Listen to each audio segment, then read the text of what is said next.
Forces targeted a hotel in eastern Ukraine, resulting in one journalist missing and 2 others injured. 2 separate bus accidents in Pakistan on Sunday, just hours apart, resulted in at least 35 deaths and left dozens more injured, officials confirmed. The first incident occurred when a bus carrying Shiite Muslim pilgrims returning from Iraq through Iran veered off a highway into a ravine in southwest Pakistan. The 2 astronauts who traveled to the International Space Station aboard Boeing's Starliner will have to return to Earth on a different spacecraft next year, NASA officials announced. Astronauts Barry Butch, Wilmore, and Sunita Suni Williams, who conducted the first crewed test flight of Starliner, are scheduled to return in February 2025 aboard SpaceX. A 12-foot bronze statue of the late civil rights leader and U.S. Representative John Lewis was unveiled on Saturday in Decatur, Georgia.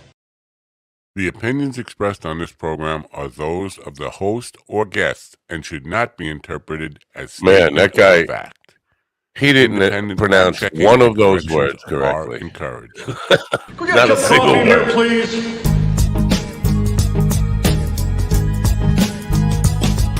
Not a single word he did. Not a single word, I'm telling you.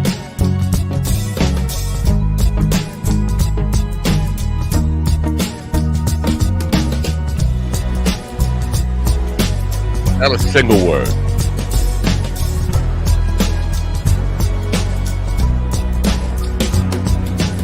Damn good coffee. And hot.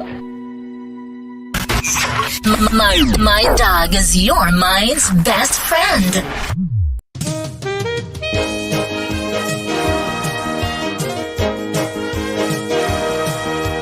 My dog is your mind's best friend. Wake up, America. You've got a dog that needs walking. That's right, sunshine. Just put on a big pot of strong coffee and get ready to type your little hate mail with your opinions about kumbaya and flat earth insanity. Stand-up comedy? You want stand-up comedy? Well, we've got sit-down comedy. It's time for Coffee with a Dog. You make me laugh. Well. At least that guy, well, he's a real guy. He's not an AI guy. But he pronounces Decatur, Georgia, whatever that guy said. And Belgrade, Ukraine. Belgrade. Jeez. I know I'm bad with names and stuff. I know that. But I'm not like an AI. I don't mispronounce like Defender Bender. Good morning, folks. It is Tuesday, right? It's Tuesday, August 27th, 2024. Just a reminder that I always do say the year, even though some people think I don't say the year. You know what year it is. I don't need to know that stuff. I feel like Glenn Campbell now. I don't need to know that stuff. Anyway, so beautiful summer day out. I don't think I slept, but I'm not sure. Did that ever happen to you? You spend a whole night laying in bed and you're not sure if you've slept at all. I don't think I really did. I think I was basically just laying there, not sleeping, but not awake, if you know what I mean. Well, not fully awake. Anyway, I'm stupider than usual, and that takes some doing. But I'll get through this, and but people will just say, "Wow, he just seems like his normal stupid. He doesn't seem extra stupid." I ordered extra stupid, and I feel like I got gypped. Well, I don't know what to tell you. I can't fake more stupid. And listen, there's a point where a little more stupid is not going to make that much of a difference, is it? I mean, anyway, Stephen is not here today. Stephen is dealing with a sick child, and we wish him the best. That's awful. That's a parent's. That's a bad day for a parent, or a bad couple of days. I think he's in the emergency room with his daughter. And we wish him the best. Not fun times, because you feel helpless. even if you're a doctor, and I'm not a doctor, and Steven certainly isn't a doctor, but I say Steven certainly, like he comes preloaded with extra stupid. I'm sorry. I think we shouldn't be laughing at this situation. It's a sick child. Don't laugh. Anyway, took my wife to the Papusatuk last night. Yes.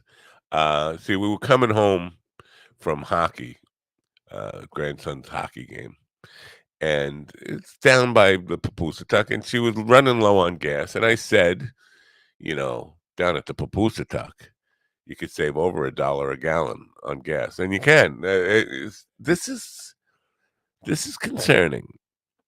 If the Papusatuk can charge $2.35 a gallon for gas, why can't the rest of America charge $2.35 a gallon for gas?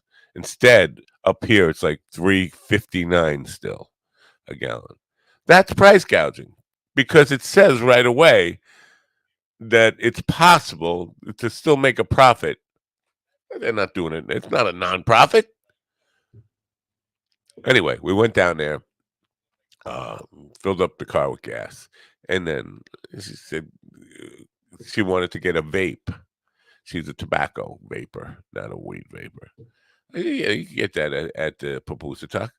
So we went over there, and I got my little chieftain's, cannabis flowers. Chiefin. I don't know what Chiefin cannabis flower. I got that just because. Now I should have waited, because you get a discount on your birthday. My birthday is coming up. I could have got a discount, but I was there. Could have got a bigger discount. I get a big discount anyway. I mean, the price difference between that and the guy, or even the legit dispensaries, the state-sponsored dispensaries, the discount, the prices are like a quarter of black market, or the guy, or New York State dispensaries. Again, price gouging, right? Anyway, so I got this discount on this, and then she had to go over to a separate part of the store where tobacco vapes are. And she was thrilled at the prices they gave her, but then they found out she's a first-time customer. She gets another She gets another $25 off. She ended up paying almost nothing for the 2 vapes that she got, and she was like ecstatic. And now I think my wife is going to become a Papusatuk. I've never seen her and they just love giving shit away. Like, here, take lighters, take pre-rolls. Yeah, have some. The people who work there enjoy giving stuff away. I'm not sure the owners know that, how much they enjoy the people who work there. I said, I don't need more lighters. You give me lighters every time. I got enough lighters to light the world on fire. Well, I'll take a few more. Yeah, open up your bag. Yeah, it's like Halloween. Open up your bag, and they're just throwing shit in there. So, but my wife now, I expect it could be a good thing. I could be able now to wait till my wife runs out of vape. Well, I don't know how you run out of vape. The vape loses whatever. The vape loses vape. And then when she's gone, just kind of put in my order with her, and I won't even have to go there anymore. How about that? Just go ahead, go get me, Chiefin. I didn't know. I thought it was Chieftain. Chiefin. Just go get me some Chiefin.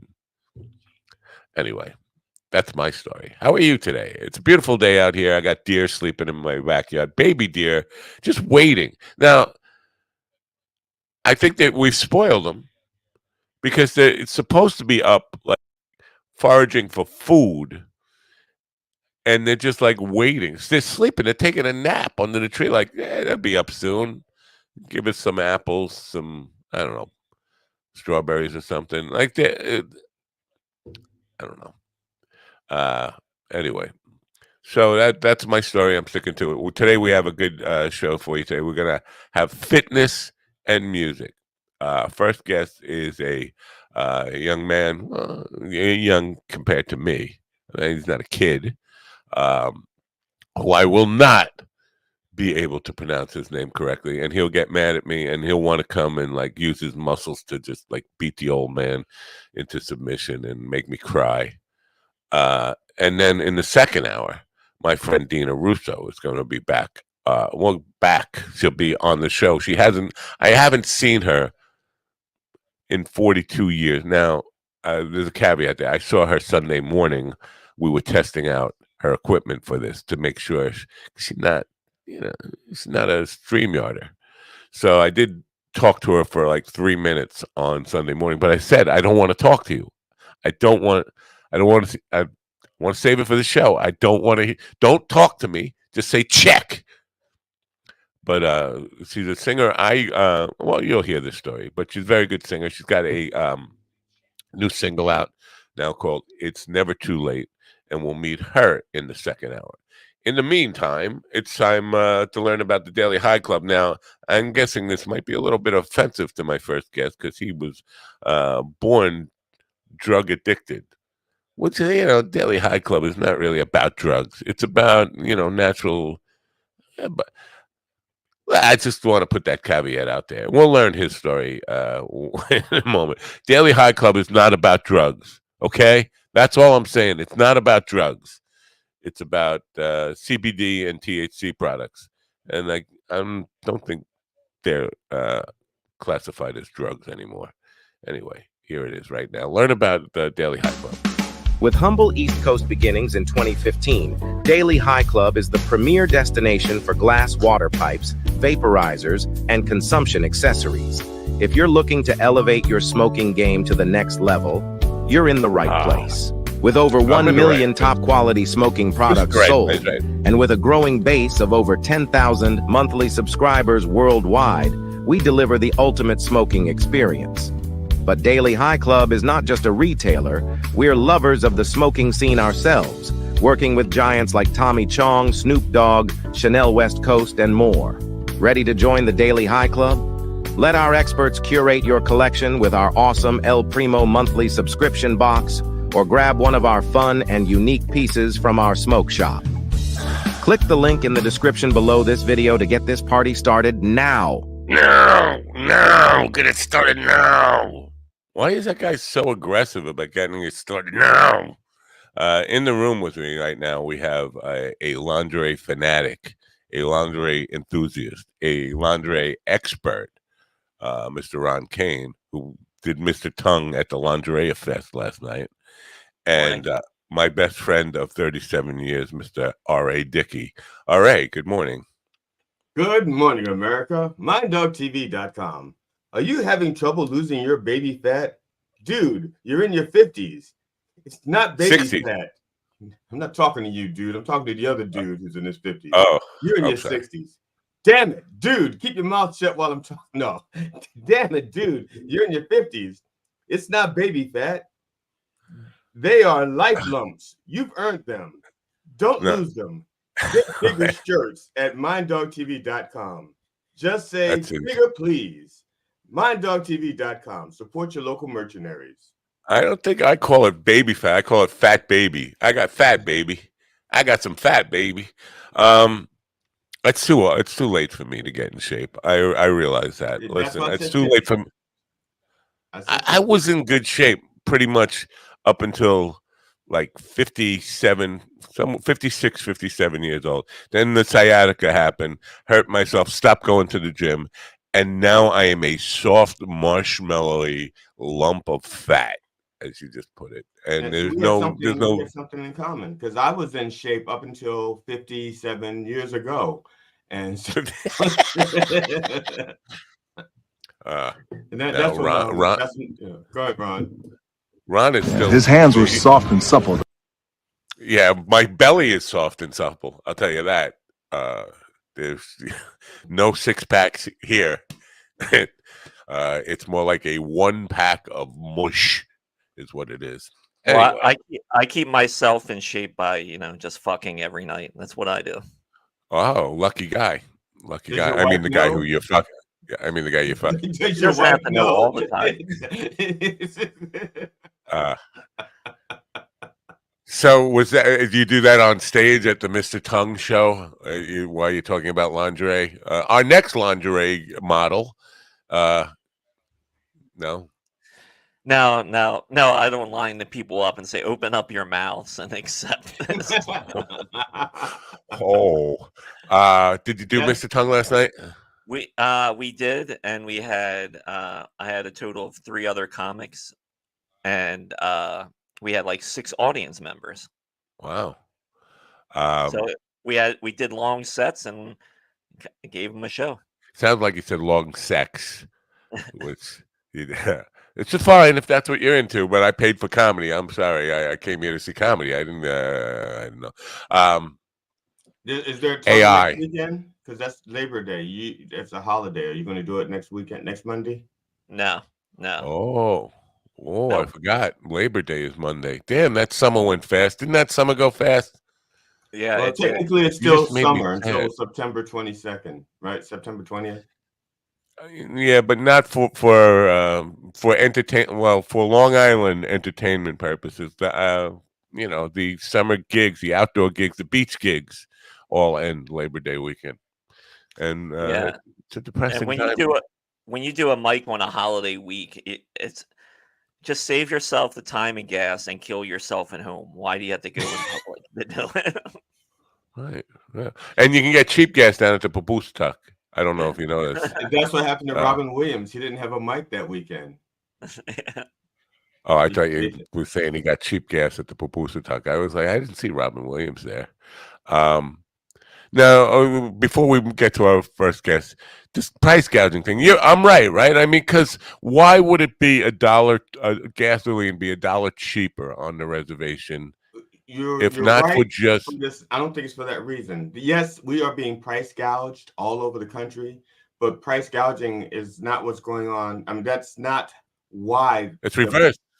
Yeah, it's not. I think they're getting discounts because they're Native American, and so maybe they're not paying certain federal taxes, because they're not federal. They're saying they're reservations, so there's some things they probably don't do. Like maybe federal gasoline taxes or federal it's a EPA BP tax. station. It's a corporation. A BP. It's not like it's not like a Papoose-Tuck run company. It's BP. Well, maybe that's franchise. It's probably franchise.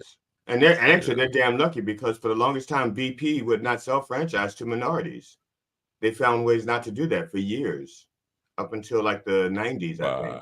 Here's my because I thought maybe they're still doing that because these anybody could really claim it to be a Papoose-Tuck at this point.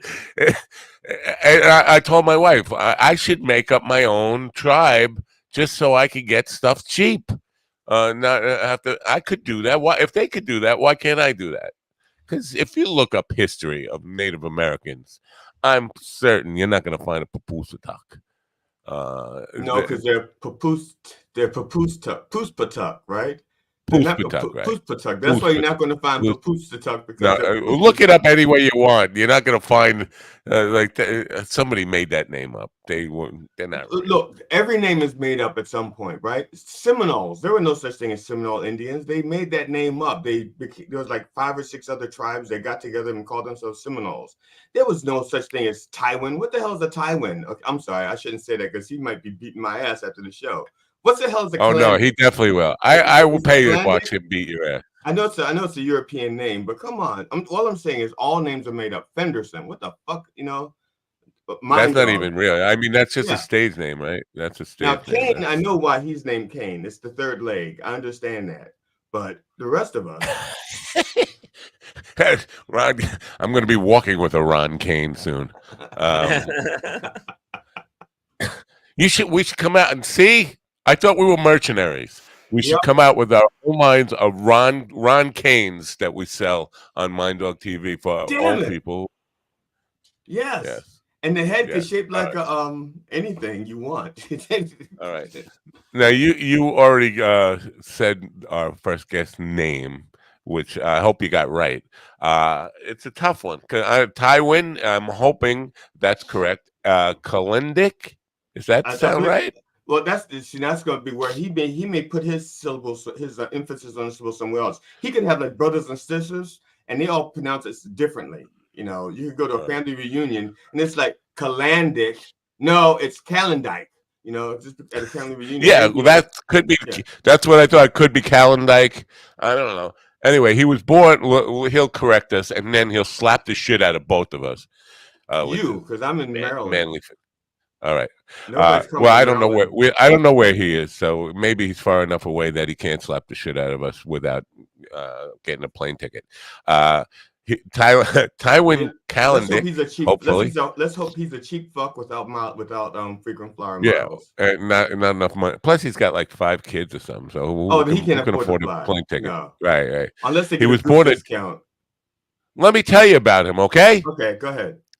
All right. He was born a drug and alcohol addicted baby. As soon as he was born, he was put straight into foster care and was adopted. He's the father of 5, husband to 1. He coaches men, no women. He just coaches men on how to be more manly, how to go from fat to fit in 90 days without fad diets or guessing what workouts work. He has been in the industry for over 15 years and helped thousands of clients achieve success and not be soft, mushy dudes like me. Good morning. Is it Tywin? It is. It's Tywin. Good morning, gentlemen. How are you guys? Very good. How are you? Thanks for being here. I'm doing well. Man. So, how early do you get up to start? And I'm assuming lifting weights with those arms, those guns you're carrying over there. How you get up like 4 a.m. and start pumping right away? 4:30. I get up every morning either 3:30 or 4:30, depending on. Jesus, that's ungodly. What he's not saying is, the biceps are from weights, but the pecs are from separating the kids from fighting. It's like I told y'all, stop, damn it! Don't make me send you to your room and the pecs just get bigger. That's why mine is soft. My kids are grown; they don't fight anymore. That's why I'm soft. I need young kids to keep them separated. I didn't mean to give away your secret. You got it all figured out already, my man. I didn't mean to give away your secret. People are supposed to buy your book and pay for that shit. I'm sorry. I don't think you have a book. Do you have a book? You don't have a book, do you? It's in the process. It's not done yet. It should be done in a couple months. Okay. How old a man are you? I'm 40. 40. That's a young man. I called you a young man before, but you're not a kid. But to me, 40 is. Hey, listen. If I was 40, I'd feel like a kid. I mentioned earlier, I was in shape my whole life. I really was in very good shape. Worked out pretty much every day, at least a couple of hours in the gym, and then got sciatica, really debilitating. Couldn't move. I was pretty much paralyzed for about 2 months. And then haven't been back to the gym since, and I don't think I'm ever gonna. I mean, sciatica doesn't ever, even though the pain goes away, doesn't really heal. So I'm just a mush. I'm just a total mush. So maybe we can later on try to figure out some things I could do without really actually having to do anything. Man, I have a question for you real quick. Just real quick, Mac. Then we can go right to Ty. Go right to Ty. Can I call you Ty for sure? Because I'm really lazy. The whole 2-syllable thing is really exhausting. No. You can do Tywin. I promise you can do Tywin, brother. You can. I promise you can do it. Or he'll smack the shit out of you. I can't let you be lazy on that, man. There you go. That, really? I'll try. I'll suck it up. I'll suck it up. Matt, if the Puspatuk opened a spa or a gym where you could work out and maybe hit a little, then work and do a little hit, would you do that? I can work out a little. I can't. Here's the thing. I can't like tie my own shoes. This is how bad the sciatica is. I used to be totally flexible, stretching all the time. I can't even bend over and touch my head to my knees like standing up anymore. I was proud of how limber I was before the sciatica. He could blow himself and everything. It was perfect. He never had to leave the house. That's true. But I'm surprised you know that. Security cameras got me. Anyway, where was it? So I'm shot, and then the discussion here is leading quickly to me not being able to ever have any hope of being in shape again. Your take on that is it impossible for me to ever cure? Have you dealt with sciatica and people? Yeah, I have. I've dealt with. I actually like dealing with. My favorite people are to deal with. So just for clarity, I don't deal with athletes. I have in the past. I don't deal with like professional bodybuilders. Like I like dealing with everyday normal people who are in normal lives, who got problems just like everybody else. Those are my favorite people to work with, just because. What the hell are you doing here? Yes. No, I don't know that with these normal people you speak of. Yeah. I don't know if I've ever seen one. To answer your question specifically, yes, I have dealt with that, and to me, honestly, that's just a limiting belief that you have. I understand the pain is real. I get that, but that's just a mindset. The pain is gone. The pain is gone, but the flexibility, it's just gone. I mean, I can't bend anymore. I can't, and that's a big part of it. I mean, being able to, if you can't bend over to pick up the weights or even squat down in a good position, that part of it, so I could probably do bench pressing still. Yeah, but here's the thing: you probably hurt your sciatica, and then you're relating yourself to how you were prior to you hurt it. Well, no, you can't go back to that yet, but you can build yourself back up. You just need a right program designed to build yourself back up. So, can you get back there? I believe not only can you get back there, but you could probably get in better shape than you've ever been in your entire life. Just to be clear, I'll be 65 in 3 days, whatever. And you'll be dead in 7. Yeah, so I don't think as good a shape as I ever. I mean, I'm not going to get back to 22. You'd be surprised, my man. You would be very, very surprised. You would be very, very surprised what the human body is capable of. All right. Now, did you start as a teenager, or when did your fitness enthusiasm start? As a kid? Yeah, I started as a kid. I started when I was 15 years old. Again, growing up in foster care really messed with my head, so I always felt like I had to prove something. I learned pretty early on that sports, if I got good at sports, people would pay attention to me. So pretty much at 15 years old is when I started taking this whole physical thing pretty seriously. And that's when it began. Are you an athlete? Because people see somebody who is muscular and fit, like body sculpted, and they assume that's an athlete, but they're not the same. Athletic prowess is a different. Sometimes it's some people are born with it, but skills and athleticism are not the same as lifting weights. Are you an athlete as well? Yeah, no, I'm definitely an athlete. I'm 100% an athlete. I would probably say the physical side of the physical stature, that didn't come later. That came with years and years and years of putting in the work.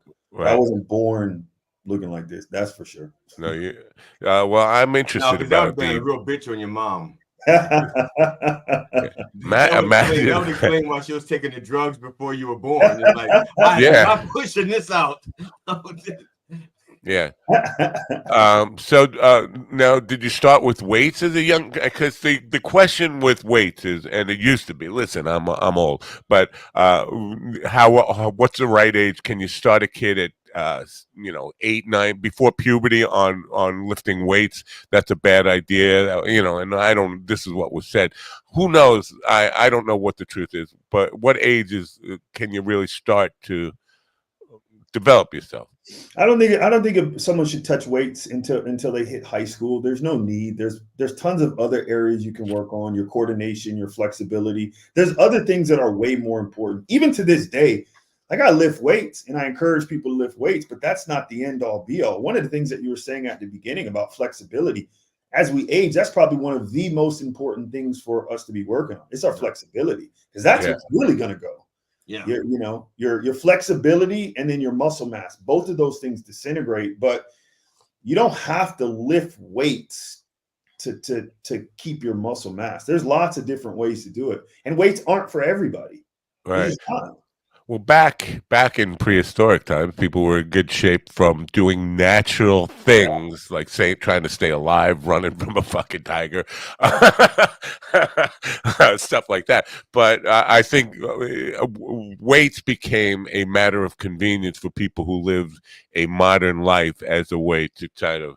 But I agree. I totally agree with that. You don't have to lift weights, but it is more convenient, and it's probably the fastest way to start to get your muscles or your body used to some kind of exercise or craving it, like an addictive type of thing where you crave exercise rather than crave bad things. You know what? I don't necessarily think so. And again, this is coming from someone. Obviously, I like to lift weights, but I think there's this misconception that you have to lift weights, and Yeah. you really don't, because some people that would be horrible. Like again, I don't know if you guys lift weights now or if you're athletic, but if I was to give you this program and it was going into the gym 5 days, you would hate me. After 3 days, you'd want to physically kill me, right?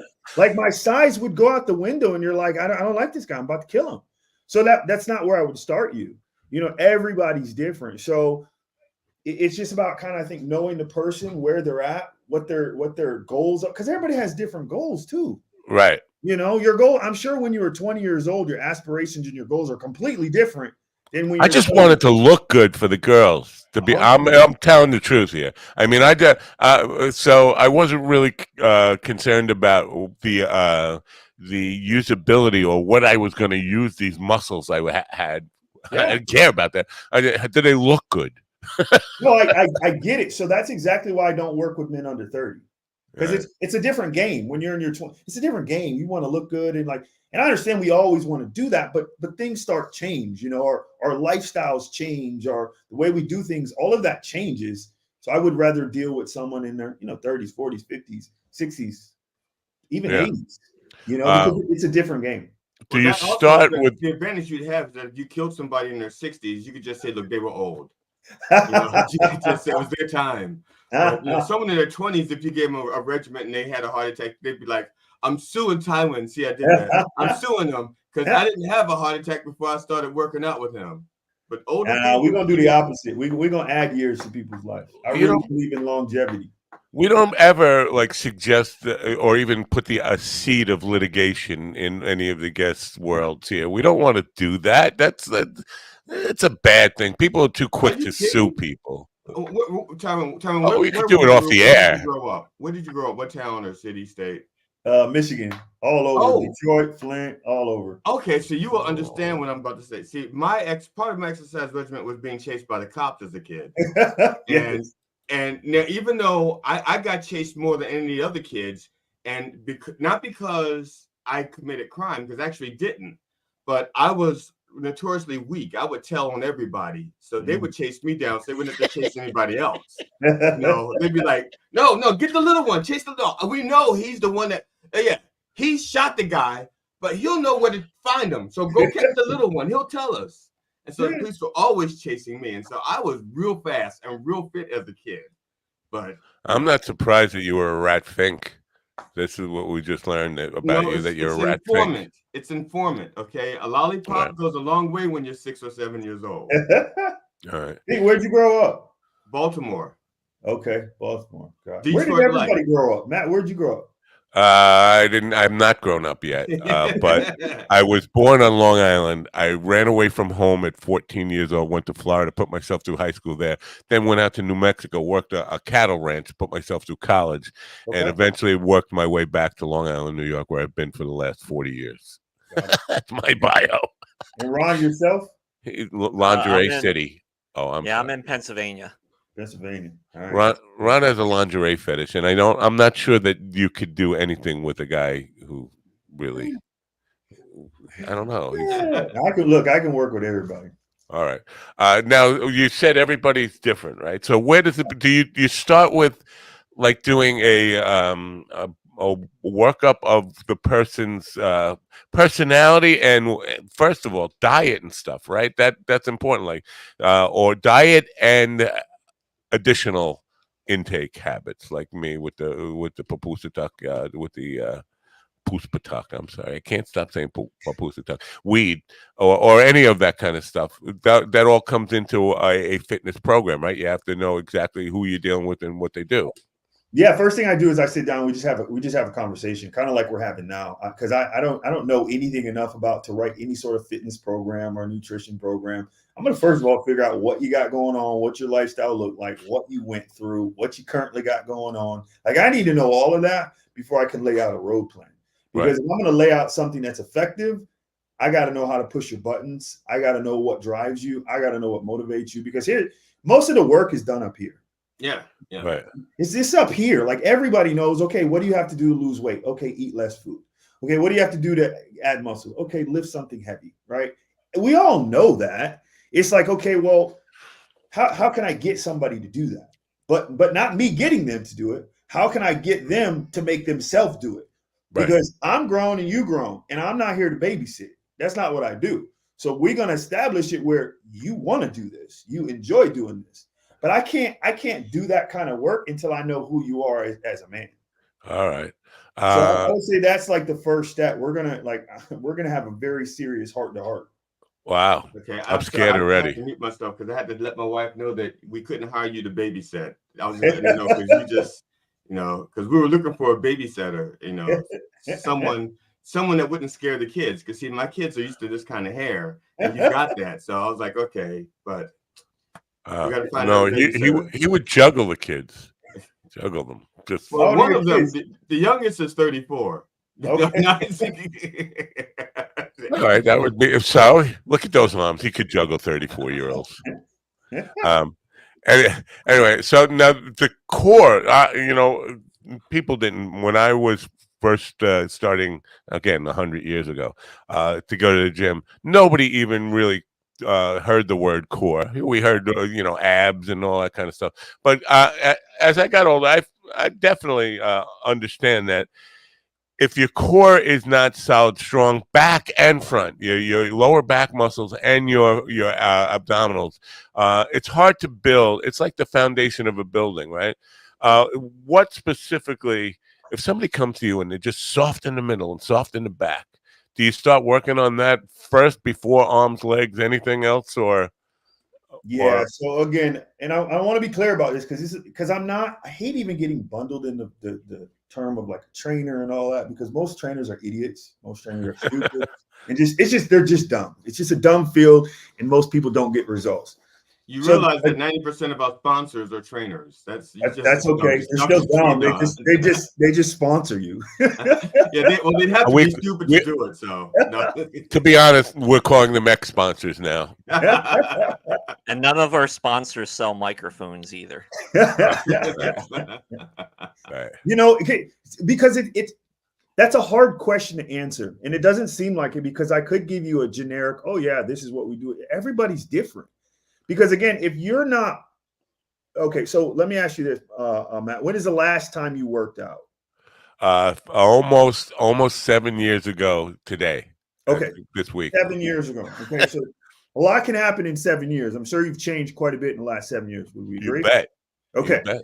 So I could develop this core exercise and give it to you to go do it, but chances are it's just not going to work out correctly. So we might not even start anything to do with core. It might be, all right, here's what we're going to do, Matt. You're going to walk for 30 minutes a day, 15 minutes out, 15 minutes back. That's it. Right. You know what? If we consider that exercise, I still do that almost. Well, so there you go. So, but because we got to start stacking up little wins at a time. Yeah. Like the more wins I can get you, the more you're going to enjoy it. Because here's the thing, though. I walked the track with my wife. We walk 6 laps on the quarter-mile track. That's a mile and a half. And when I'm doing that, I feel like such an old lady, and not even an old man. I feel like so feminine doing those exercises. I don't want anybody to see. I'm embarrassed that this is what my life has become to, that I consider walking a mile and a half exercise at this point. Like, this is what I've become. It's demoralizing to me mentally. I do it, and I do it because I don't want to die yet. Mm-hmm. But at the end of it, I feel worse for having done it. Like, what kind of bitch did I become? No, I get what you're saying, but here's the difference. If you have a 6 foot, 240 pound black dude with dreads telling you to do that, now all of a sudden you don't feel like that. Right. Because the best thing that someone could do is walk. That's my favorite thing to get people to do, is walk. Because you can't make an excuse for walking. I don't care where you're at. If you're on vacation, if you're sick, like, you can always walk. Good thing Steven's not here right now. It's the best thing you could do. In most, because people, they can't get consistent at anything. Now, Stephen, if you're listening, there is one thing you could say that's an excuse for not walking. Stephen can't walk. He's got his legs don't work. So now, you just said something that makes so much sense to me now. You said take your wins, and it just makes so much sense because now I understand your name. The T stands for take. The Y stands for your. So you were actually, that's your stage name. Take your win. I understand that now. Although they should have an S. I'm gonna start using that. It should be an S in there. Is your middle initial S or something? No. Damn it. Damn. That's good, man. Yeah. So what part of the country are you in? I'm in Orlando. Orlando. Okay. Yeah. Orlando. So there's no. That's where I ran away from home to go. Basically, the Orlando area, Central Florida, Lake Wales is where I went to high school down there. You should pick a good spot. Yeah, well, it was good in those days. I haven't been back there. I don't know what it's like now. It was all trailer parks. He can't go back. He burns bridges. He burns bridges like an arsonist. You got to make me feel bad about the life I've led. No, I'm trying to make you feel good about your accomplishment. Arsonists are proud of the bridges they burn. All right. So now, okay. So let's say I totally agree with you that walking is a good starter exercise. But there are people. Let's say I'm 450 pounds. Walking then does become an excuse. Like I can walk, but I can't walk. I can't walk a mile and a half. I'm going to walk 100 feet or to the refrigerator. Yeah. Train. But again, it's just setting expectations and then pushing yourself. Like, so for someone that's 400 pounds, for them walking to them, I might tell them, here's what we're going to do. You're going to get up, you're going to walk to the mailbox, and you're going to walk back. But for them, they haven't done that. They haven't went and got their own mail. So for us, we're like, well, that's not going to do anything. Well, for us, it may not. But for someone who's 400 pounds, to them, that's like a huge win. And then we might do that for a week. And then next week, you're going to walk to your neighbor's mailbox. And then we're going to go to the next one, right? Because if I give that person some crazy workout, they're just not going to do it. And that's pointless. So do you own your own gym or people you work with people on their places? You go to the remote places? No, that's a great question. So no, I do not currently own my own gym now. I have in the past, which that was pretty stupid, but learned that lesson. Now it was fun when I did it, but no, I currently work online. So I work with people all over the world. Work online. Now people can lie to you that way, right? Nah, you can't lie to me. Nobody lie to me. I've been doing this too long. So, but how do you hold them really? That's an interesting thing. They can't lie to you. How do you hold them accountable? I could say I did. Yeah, I did 40 push-ups this morning, but I didn't. They're cheating themselves. If they're paying for his services, and they're just saying to him, "Yeah, I did. I ran 500 miles a day." They're just cheating themselves. I mean, he answered it. That's pretty much what it is. Like I don't babysit people now, and I'm very specific who I take on as a client. So I only work with people that are serious. Like I don't do this for the money. Like I'm good with the money. I'll take the money, but I don't do it for the money. Right, so I work with people who are sick and tired of being sick and tired. They want the results. Yeah. Like, I'm the guy you go to when nothing else worked. Right. When the glass, when you need to break the glass, which says break in case of emergency, I'm that guy. So since you're fit, too weak to do you take the money and run? Do you take the money and run, or do you take the money and say try and take it back? I'm just saying. They throw their money at me. Wow. So do people seek you out, or I mean, how do people know? Like I'm sick and to use your phrase, I'm sick and tired of feeling sick and tired. How do they find you and say this is the guy Matt, who can help? His info, the ticker at the bottom. Is it in the thing? Because I'll fix it if it's there. His ticker. I'll put it there. I'll put it there. You mean the banner? I mean interrupt, but you confused me. Well, you should be confused. You dropped the ball. Yeah, I did drop the ball. I'm gonna go get it. You know what? It's not in the. What it is? Yeah, you do both. He usually puts your information in a ticker that scrolls across the bottom. So the whole time you're on screen, people can see how to get a hold of your business. All right. And he didn't do it. We know that I blew it. You don't have to keep saying that I blew it. All right. No, thank you. Okay, he sucked it. Okay, he's supposed to put. So, you can barely hear him anyway. It's okay.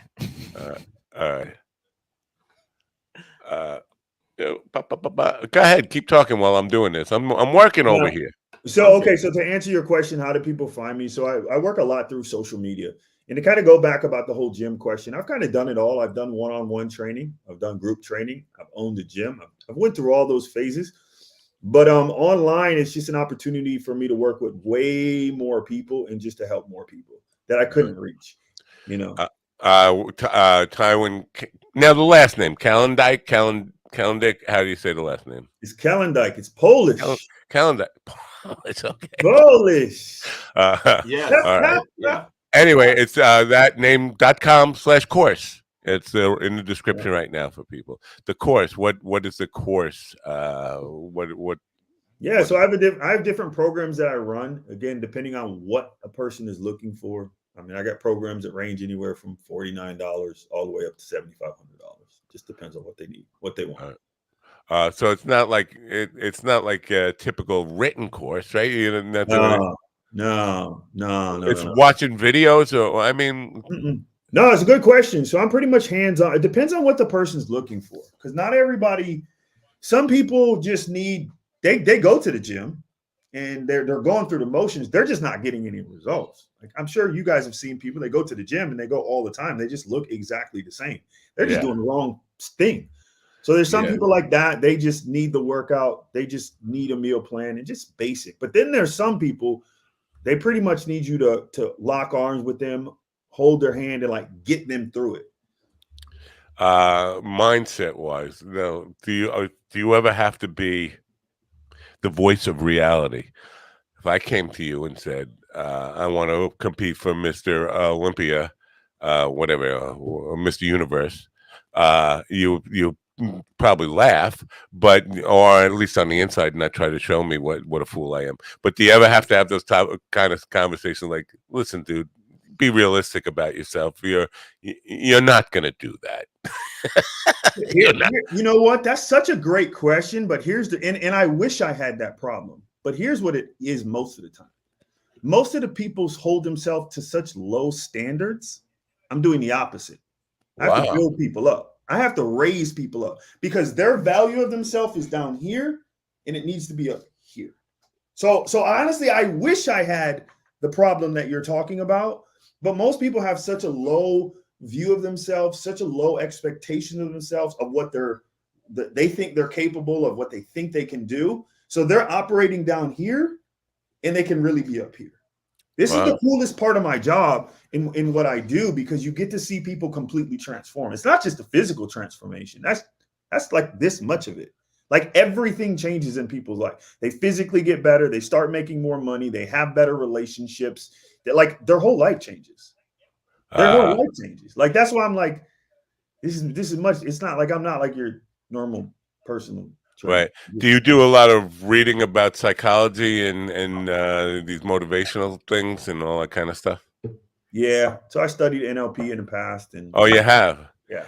Because I caught a Tony Robbins video the other day. Now, I worked with Tony Robbins in 1981 in the firewalk stuff. I was one of the original firewalker people. And that firewalk was supposed to be a metaphor.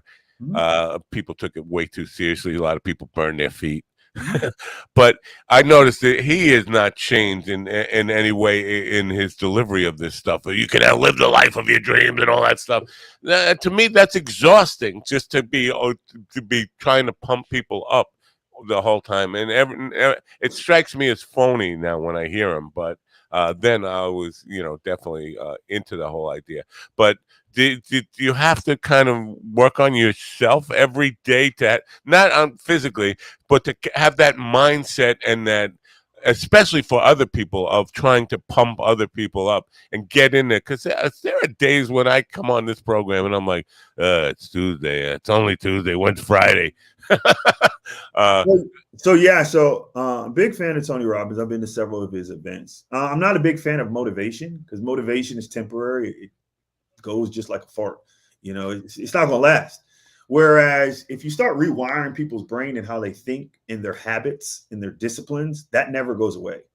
Like your habits and your disciplines, once I get that in change, like I don't have to do anything at that point. You want to do it. You do it yourself. You do it on automatic. But if I have to motivate you, that means I always have to motivate you. Right. And then if you're stupid, that just means you're now a motivated, stupid person. And if you're stupid and lazy, that means you're stupid, lazy, and now you're just a motivated, stupid, lazy person. Yeah, Well, there you go, folks. I am hopeless. So you just pinned all my. Well, I'm sure I have more faults than that, but the key ones you just touched on. Yeah, so it's funner if I just help them with their habits, simple disciplines. It goes a long way. When my kids were younger, I used to tell them that people spend 80% of their time not thinking, and they actually spend 80% of their time in habits. And so my job is to give you good habits. So when you're not thinking, you're not being self-destructive.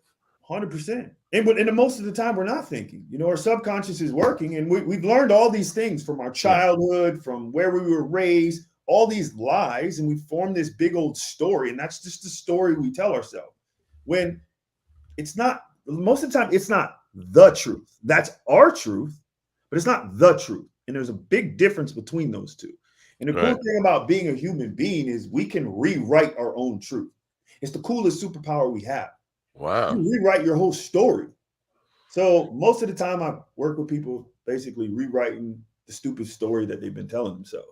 Now, what about this book because your life story? Now, we haven't really touched on your life story, but it's just what we know of it, being born to drug and alcohol addicted. Now, I'm assuming, let's just start there. Born drug and alcohol addicted. I'm assuming it took months to get that baby that you were healthy enough to kind of even start to kind of grow in a healthy way. Do you know enough about that part of your life before you actually remember all that kind of stuff? What was what's the backstory here? How did they get you healthy from being a baby that was them? And what drug was it? Was it cocaine or? It was crack. So this was back when the crack era was really big. Especially in Detroit. I mean, it was during the crack era. So my mom was addicted to crack. So crack was the main thing. So I spent the first year in the hospital. That's actually how I got my name. So my mom liked, this is my adopted parents. My mom liked Ty Cobb. So that's where the Ty came from. The win came from, she said she knew I was going to be a winner. From the time she laid eyes on me. So that's how I got Ty Win. So did she know that Ty Cobb was a vile racist? That I don't know. You want to know something funny? My dad, my adopted dad was racist as well when I first wow. Yeah, he was racist. Did you cure him of that? Having a black child has to affect him in some way, right? Yeah, it was the coolest thing ever. But see, I think sometimes we got to it taught me so much because we have to understand people's stories. The reason he was considered, racist, well, he used to get jumped every single day going to school by a group of black people. Right. So he didn't like black people. That's the only reference he had. So then when I came in, again, they have 3 biological kids, 4 adopted kids. I ended up being his favorite kid.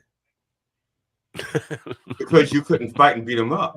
Because he was just waiting till you were big enough that he could jump you. I got back at the whole race by beating up my kid. Yeah, it's crazy. That's why the whole racist thing to me, honestly, is that's a whole different subject. No, I hear you. I feel compelled to share this story again, and these guys have heard it before, probably so. But my first day in kindergarten, I got beat up by a black girl, Rosemary Paschal. She was raised north of the tracks where they did not like white people. I was raised south of the tracks where they did not like black people. And she just assumed that I was, one of the people her mother wondered about, the evil white people.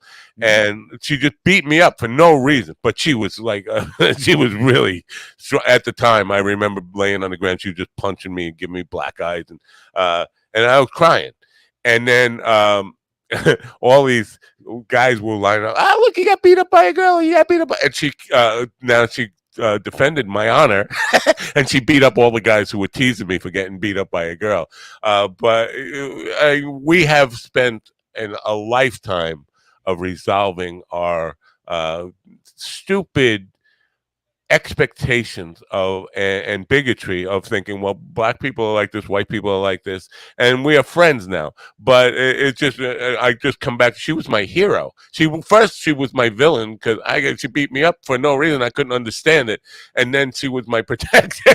She beat up everybody who was teasing me for getting beat up by a girl. But now 65 years later, we're friends. So no, it's a cool story, and more people need to hear stuff like that, because I think racism, are there racist people? Yeah, there's always going to be racist people, but I think it's just a word that's slung around that it's not the same. And unfortunately, I'm gonna just go here. I don't even know how we got here, but I'm gonna go here. Black people, a lot of us, it's holding us back. We use that race card, and it's literally holding a lot of us back. Yeah. Like at one time, there was a time when there was laws in place where we couldn't do certain things. We couldn't. There were certain places we couldn't walk because your life was in danger. That's a real thing.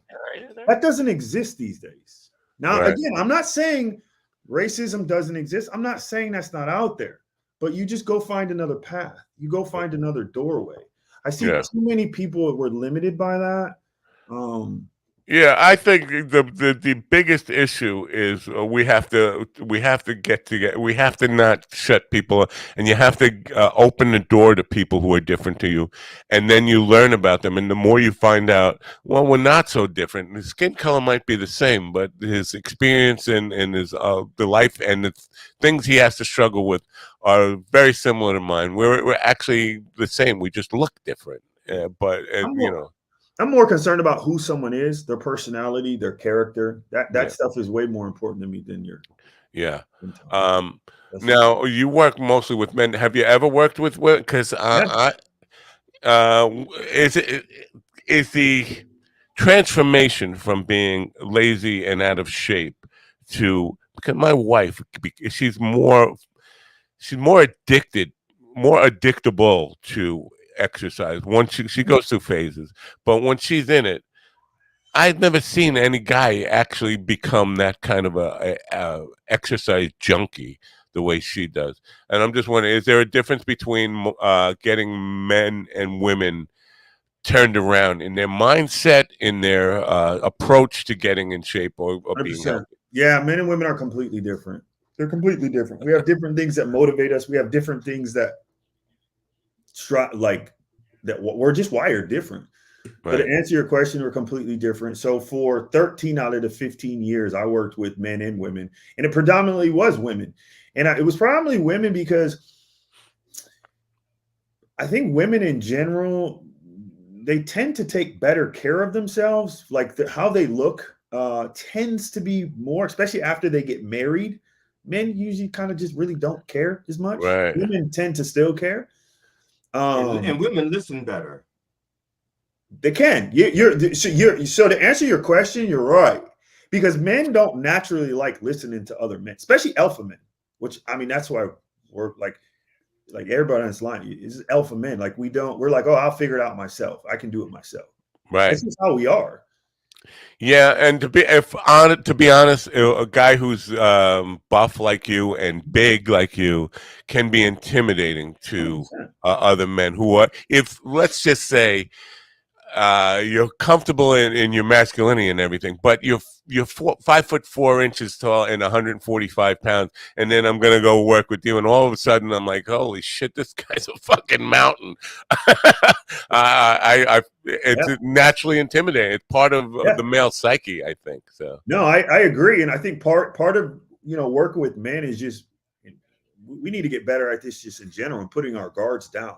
Yeah. Because that's where being an athlete, or not being but playing sports and stuff like that help, because I'm 5 foot. I was 5'8" before I started to shrink, so I never got taller than 5'8". I'm like 5'7" now because of I'm getting old.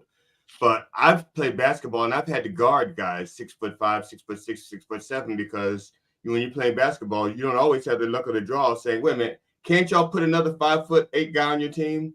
Yeah. And you just have to look for a weakness or look for where they're vulnerable, because everybody has some kind of vulnerability. So I'm not intimidated by somebody's size, because I know no matter how big you are, you have some kind of vulnerability.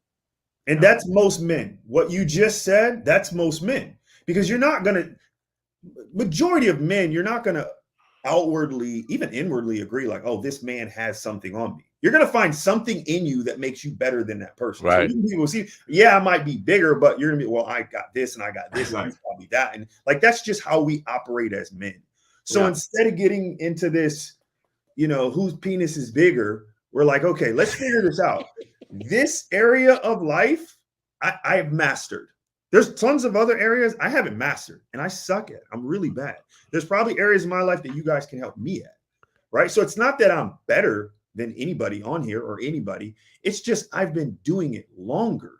I mean, I'm 40 years old. I started when I was 15. If I wasn't good at what I did, I might as well go jump out the window. Well, you don't have to jump. Matt is actually very proficient at throwing people out of windows and off of roofs. I'm just saying. Never windows. No, not windows. Roofs. But let's come back because you talked about. I'm going to be completely honest with you. When you first started talking, you put your hands up like this, and I said, "Holy shit, this guy must have a huge cock," because your hands are. So you talk about penis size. I mean, your hands are very big. So that could come in handy for you, though. I mean, before you were married, could have come in very handy. Like, hey, lady, all you have to do is wave. Hi, ladies. Oh, look at that. Oh, yeah. Well, Matt, you realize you're doing this. You're doing this with your hand. And if it's, oh, look at that. And then he's doing this with his hand. See, that's. Oh, yeah. Look how big my hand is. Dr. Miller, who was my mentor, he was 75 years old, got caught in a court with a 23-year-old woman in bed. And I asked the receptionist, I said, what the hell is that all about? And the receptionist said, have you seen the size of that man's shoes? I go, wow, I never thought women look at those things. Anyway, I don't know how we got here because you said the penis size thing. I heard you say the word penis size. I heard it. I know I did.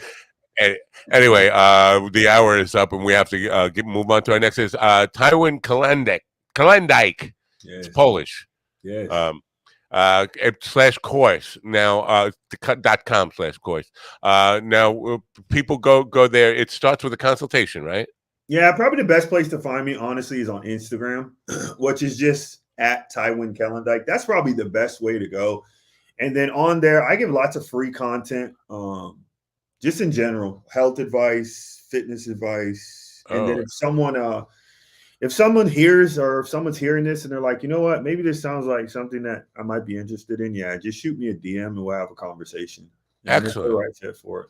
Yeah. Well, good luck with that. You've been a good sport and a good guest. And I appreciate you taking time out and getting up early and being on the program. And I hope some people will respond to this from this and look you up on the course. Listen, we all need to. No, I appreciate it. We all need to work on something. Having me. It's been it's a fun conversation. This is always good when you have a nice, relaxed podcast and jokes are being thrown. I like it. I appreciate it. Well, yeah, you can come back periodically if you'd like, every once in a while, just to remind people that you're still out there, still working with people, still helping people out, and we appreciate that. So thanks for being here. Especially when you finish your book. Yeah, I would write that book because you know what? It seems like a compelling enough story that your backstory, just knowing about the details of it, might help some people. You talk about motivation. It might inspire people to light a fire under their own ass and try to do something. So and don't leave out the chapter where you were inspired to wear your hair like that because of mine. Yeah, you got me on the length for sure. Yeah, when it starts turning gray like that, though, shave it off. You can go like this. But you anyway, how often do you cut your? Because I cut mine. I was cutting an inch a month off.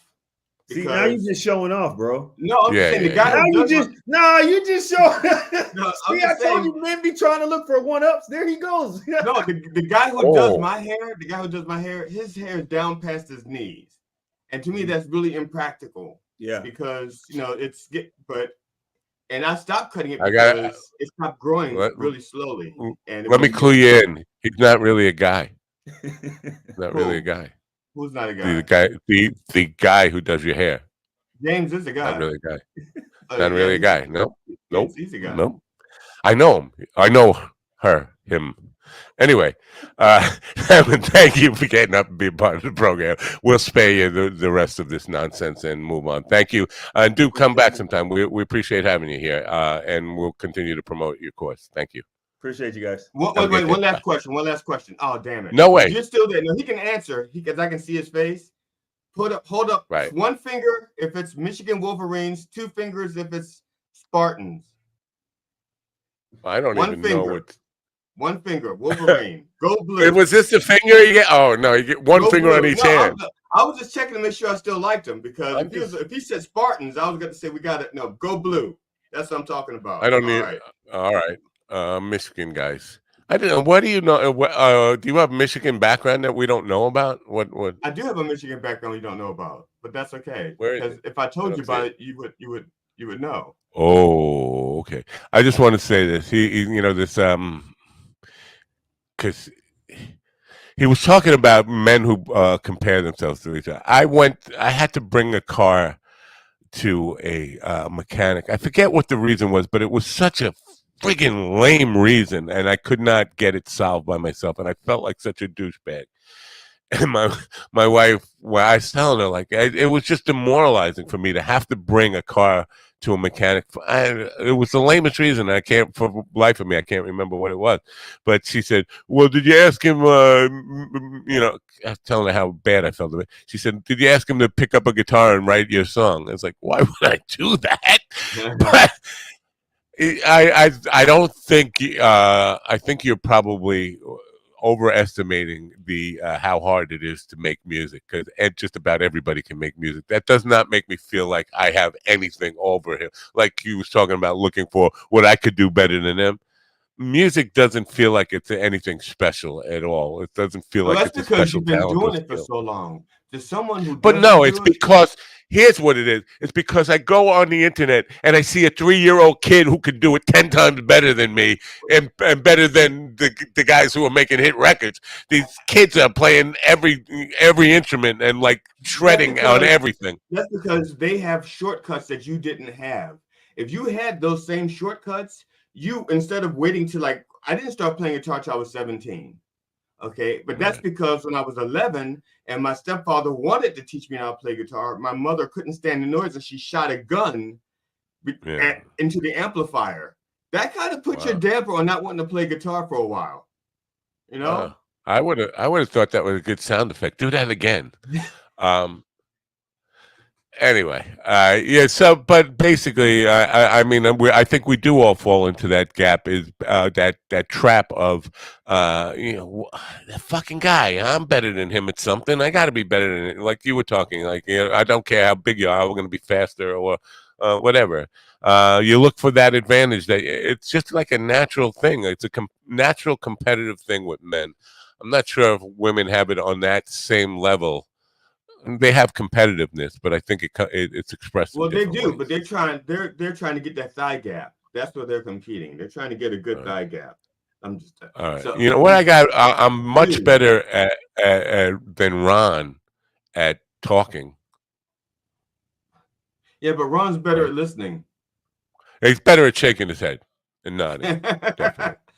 Oh, we could get the Ron bobblehead too. We could sell the Ron Kane canes and the Ron Kane bobblehead dolls. Yeah. We're mercenaries. That's right. All right. We'll sell you shit. Let's do some news and take a gander at Ron's feet.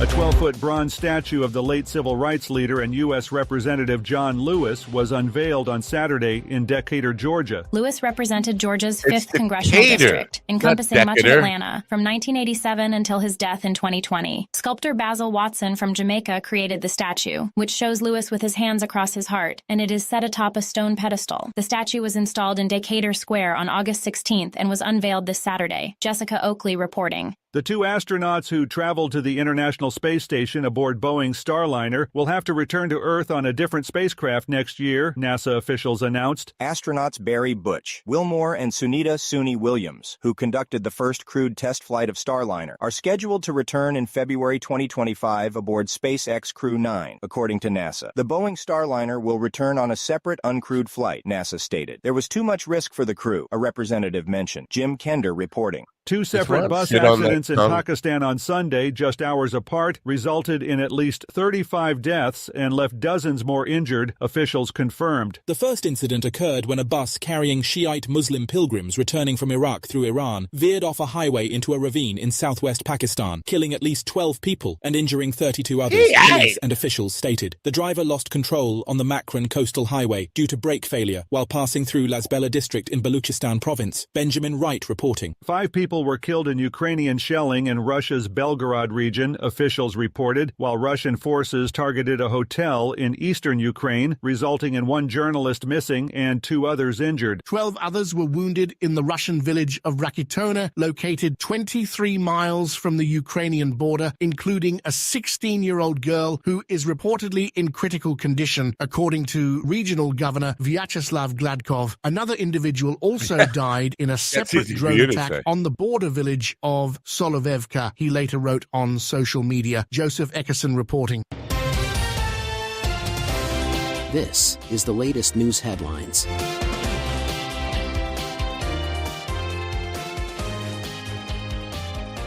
The iconic Coney Island Cyclone roller coaster in New York City was shut down indefinitely after it stopped mid-ride earlier this week. The 97-year-old wooden roller coaster at Luna Park halted on its ascent on Thursday when ride operators took it out of service due to a damaged chain sprocket in the motor room. The ride was stopped and several people were safely removed without injury, according to New York City's Department of Buildings. Paul Gomez reporting. The driver of a dump truck learned a tough lesson after attempting to cross a covered bridge originally built before the Civil War. The loaded truck crashed into the Presumpscot River last Friday afternoon, creating a truck-shaped hole in the bridge's planks. The driver sustained minor injuries, police reported, but Babb's Bridge, originally constructed in 1840 and rebuilt in 1976 after a fire, was not as fortunate. Kevin Sanders reporting. Authorities are investigating in northwest Georgia after 4 men were found dead in a park, officials said. Deputies responded to Pleasant Grove Park in Dalton around 11:15 p.m. Saturday, following reports of gunfire. Upon arrival, they discovered 4 deceased Hispanic men, according to a news release from the Whitfield County Sheriff's Office. The Georgia Bureau of Investigation has been called in to assist local authorities. Liam White reporting. A man has been identified and charged in connection with a decades-old fatal hit-and-run case in Charlotte, North Carolina, police announced. Herbert Standback, 68, has been charged with felony hit-and-run resulting in death for the 1989 killing of 52-year-old Ruth Buchanan, according to the Charlotte-Mecklenburg Police Department. Buchanan was crossing an intersection on December 29, 1989, when she was struck by a vehicle that failed to stop at a red light, police reported. Lawrence Keller reporting. And that's the latest news headlines with Alan Edwards. How was that case solved? He probably was at a bar. He was probably at a bar talking about, he probably just inadvertently, he was probably on a show just like this, and they got him talking. He goes, yeah, I hit somebody once in 1989. And they were like, what? He probably said it on Roseanne Barr's podcast, like RFK talked about the bear. Somebody asked me about, like, maybe it was my wife. Why would he even bring that up? Like, it doesn't know that's going to make... Now, there's another story out about RFK that he cut off a whale's head and put it in his truck. Do you know about that? Like, there was a washed up whale. It wasn't dead, but then it was dead after he cut off the head of a whale and wanted to bring it home to keep skulls. To me, this is like a tell of a serial killer. Somebody who just likes killing animals and saving carcasses and stuff. Isn't that like a psychological tell of a creepo? Yeah, it normally is, because they start with small animals and start working their way up. I don't know where he's going to go from the whale, but endorsing Trump is the next step. Well, maybe the whale is his Moby Dick essentially, and the squirrels and shit weren't doing it for him. It's like, you know what, I got to up the game.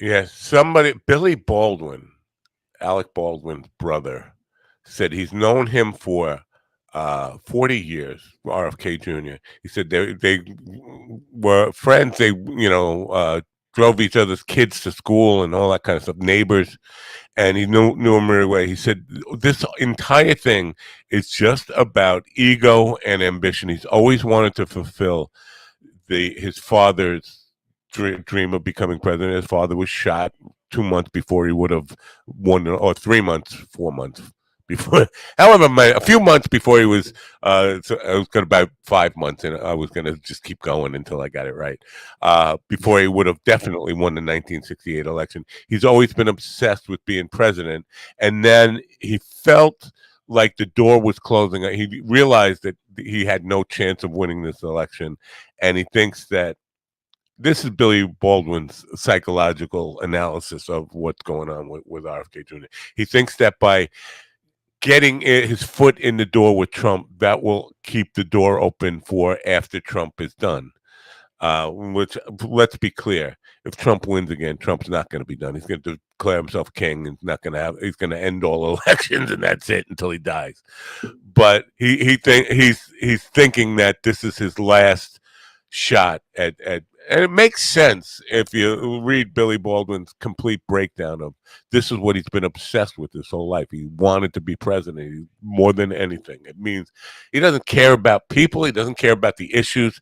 All he cares about is getting that title. Kind of like George W. Bush wanting to redeem his father's thing, which was his whole reason for running.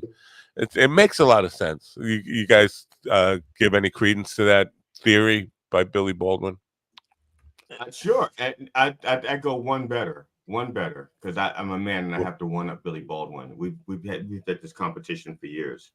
And Ron touched on this, the fact that he started with smaller animals and he's working his way up the chain.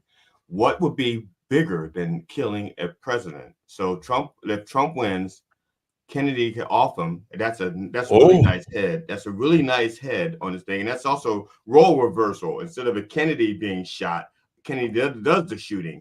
And then that leaves a vacancy and Kennedy can run. That sounds like a really good made-for-TV movie that you got happening there. Or an episode of 24, which probably has been off the air for 24 years or more. Our next guest is late, and I'm a little upset by it. See, I sent her the link this morning. Well, that's okay. Well, Ron didn't tell you what he thought about your theory. I thought he was nodding. Or nodding. Oh, that was just a bobblehead. That was just a bobblehead. It's just Billy Baldwin. Yeah. You know what? Maybe he is hoping that Trump will die in office. Not necessarily going to off him, but maybe that's part of it. He's going to off him, and he's going to put the body in the middle of Mar-a-Lago with the bike right next to him. I think that's why Vance is there and willing to be shit on all the time. Like, if he dies, it's mine. It's mine. Yeah, I think that's what a lot of people are hoping. Like, I don't know where the Republicans actually think they're going after Trumpism is over, but understand the man's not going to live forever. Sooner or later, you're going to have to move on with Donald Trump. And what does that vision look like in the Republicans' mind? Like, what does the post-Trump Republican Party look like to them? I don't think they think it's going to ever happen. They think he's going to live forever. Here's the other thing. The other people that have tried being Trump have all failed at being Trump because they can't be Trump. The reason why this movement is because Trump is a psychopath. Okay, the man's a psychopathic narcissist. He's ill. He's not right.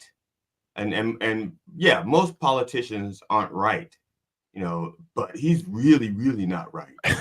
Really, really, really, really. You can a few more reallys in there. I don't know. I just don't know.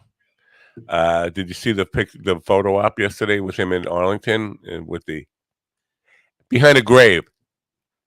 No. Because you said psychopath. That's the first thing that popped into my mind. You see him in a photo op at Arlington National Cemetery, and he's there behind a grave, smiling with this big old grin with thumbs up. Like, that's not normal behavior in a cemetery. No, he's trying to counter the narrative that he really does not like soldiers. He doesn't like people that serve the military. I mean, when his kids were young, standing over a dead guy going is not really accomplishing that. It's accomplishing the opposite. Like, hey, I'm all for. Well, in I'm his happy mind, to it be. did. In his mind, it did, because they say, "Look, see, I went to a cemetery. I support the troops." No, that in his mind, it did. He's, like I said, the man is just really, really not right. Really, really, Right. really, really not right. I guess I should send. Oh, wait! I just heard a pop. Did you guys hear a pop? I heard a pop, and look, it's Dina. It is. You know what? I'm going to play a little bit of her song before we get to meet her. This is. I've never met her before. Have you ever met her before? Three times. I Yeah. used to Well, be her it's roadie never too. back in the day. It's never too late to meet her. Let's play this, and then we'll actually meet her. Well, you two guys will meet her.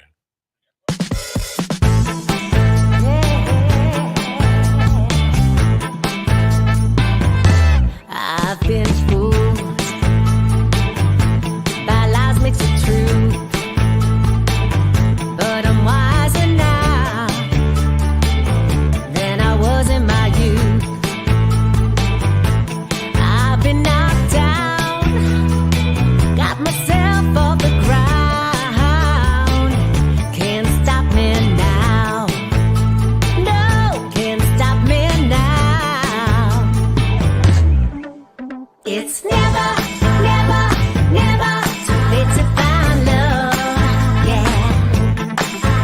It's never, never, never too late to find love again. I'm taking my time. I got love to find. It's never, never, never too late to find love again. Life is a game. You gotta play it to win. If you're feeling lonely, don't throw your cards in. Hold your head high. Give love another try. It's just a roll of the dice. Yeah, a roll of the dice. It's never, never, never too late to find love, yeah. It's never, never, never too late to find love again. I'm taking my time. I got love to find. It's never, never, never too late to find love again. My life is like a dating game. I gotta find a way to get off this train. I'm not looking for a one-night stand. All I need is one good man. Just one good man, that's all I need. To all the guys in the dating apps with the dark glasses and the baseball caps. Hey, I can't see what you look like. It's never, never, never too late to find love.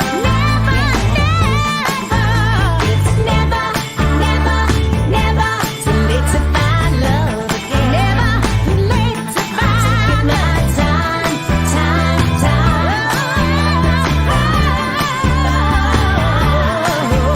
It's never, never, never too late to find love. Yeah. All right, it's never too late to find love, but it's also never too late to get technically savvy enough to be on a StreamYard call. Good morning. No, you're on. Good morning. Good morning. It is good to see you again. I saw you Sunday morning, but I said, don't talk to me. Don't talk to me. We have to save it all for the show. Yes. Meet GD Fenderson and Ron Kane. Ron is a lingerie enthusiast, and GD is a comedian, or a certified forensic humorist. Anyway, it is. I'm delighted to see that you're recording again, and I'm wondering why did you stop?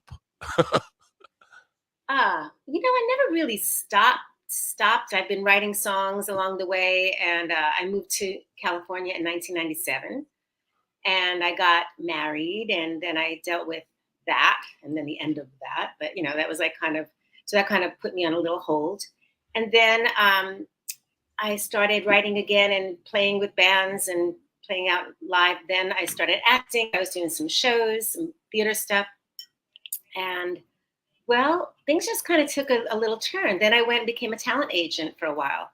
And it was fun until it wasn't. It was really, no, it was fun, but it was so consuming. And I couldn't do anything. I couldn't write. I couldn't really focus on music at all. So I did that for 4 years, enjoyed it.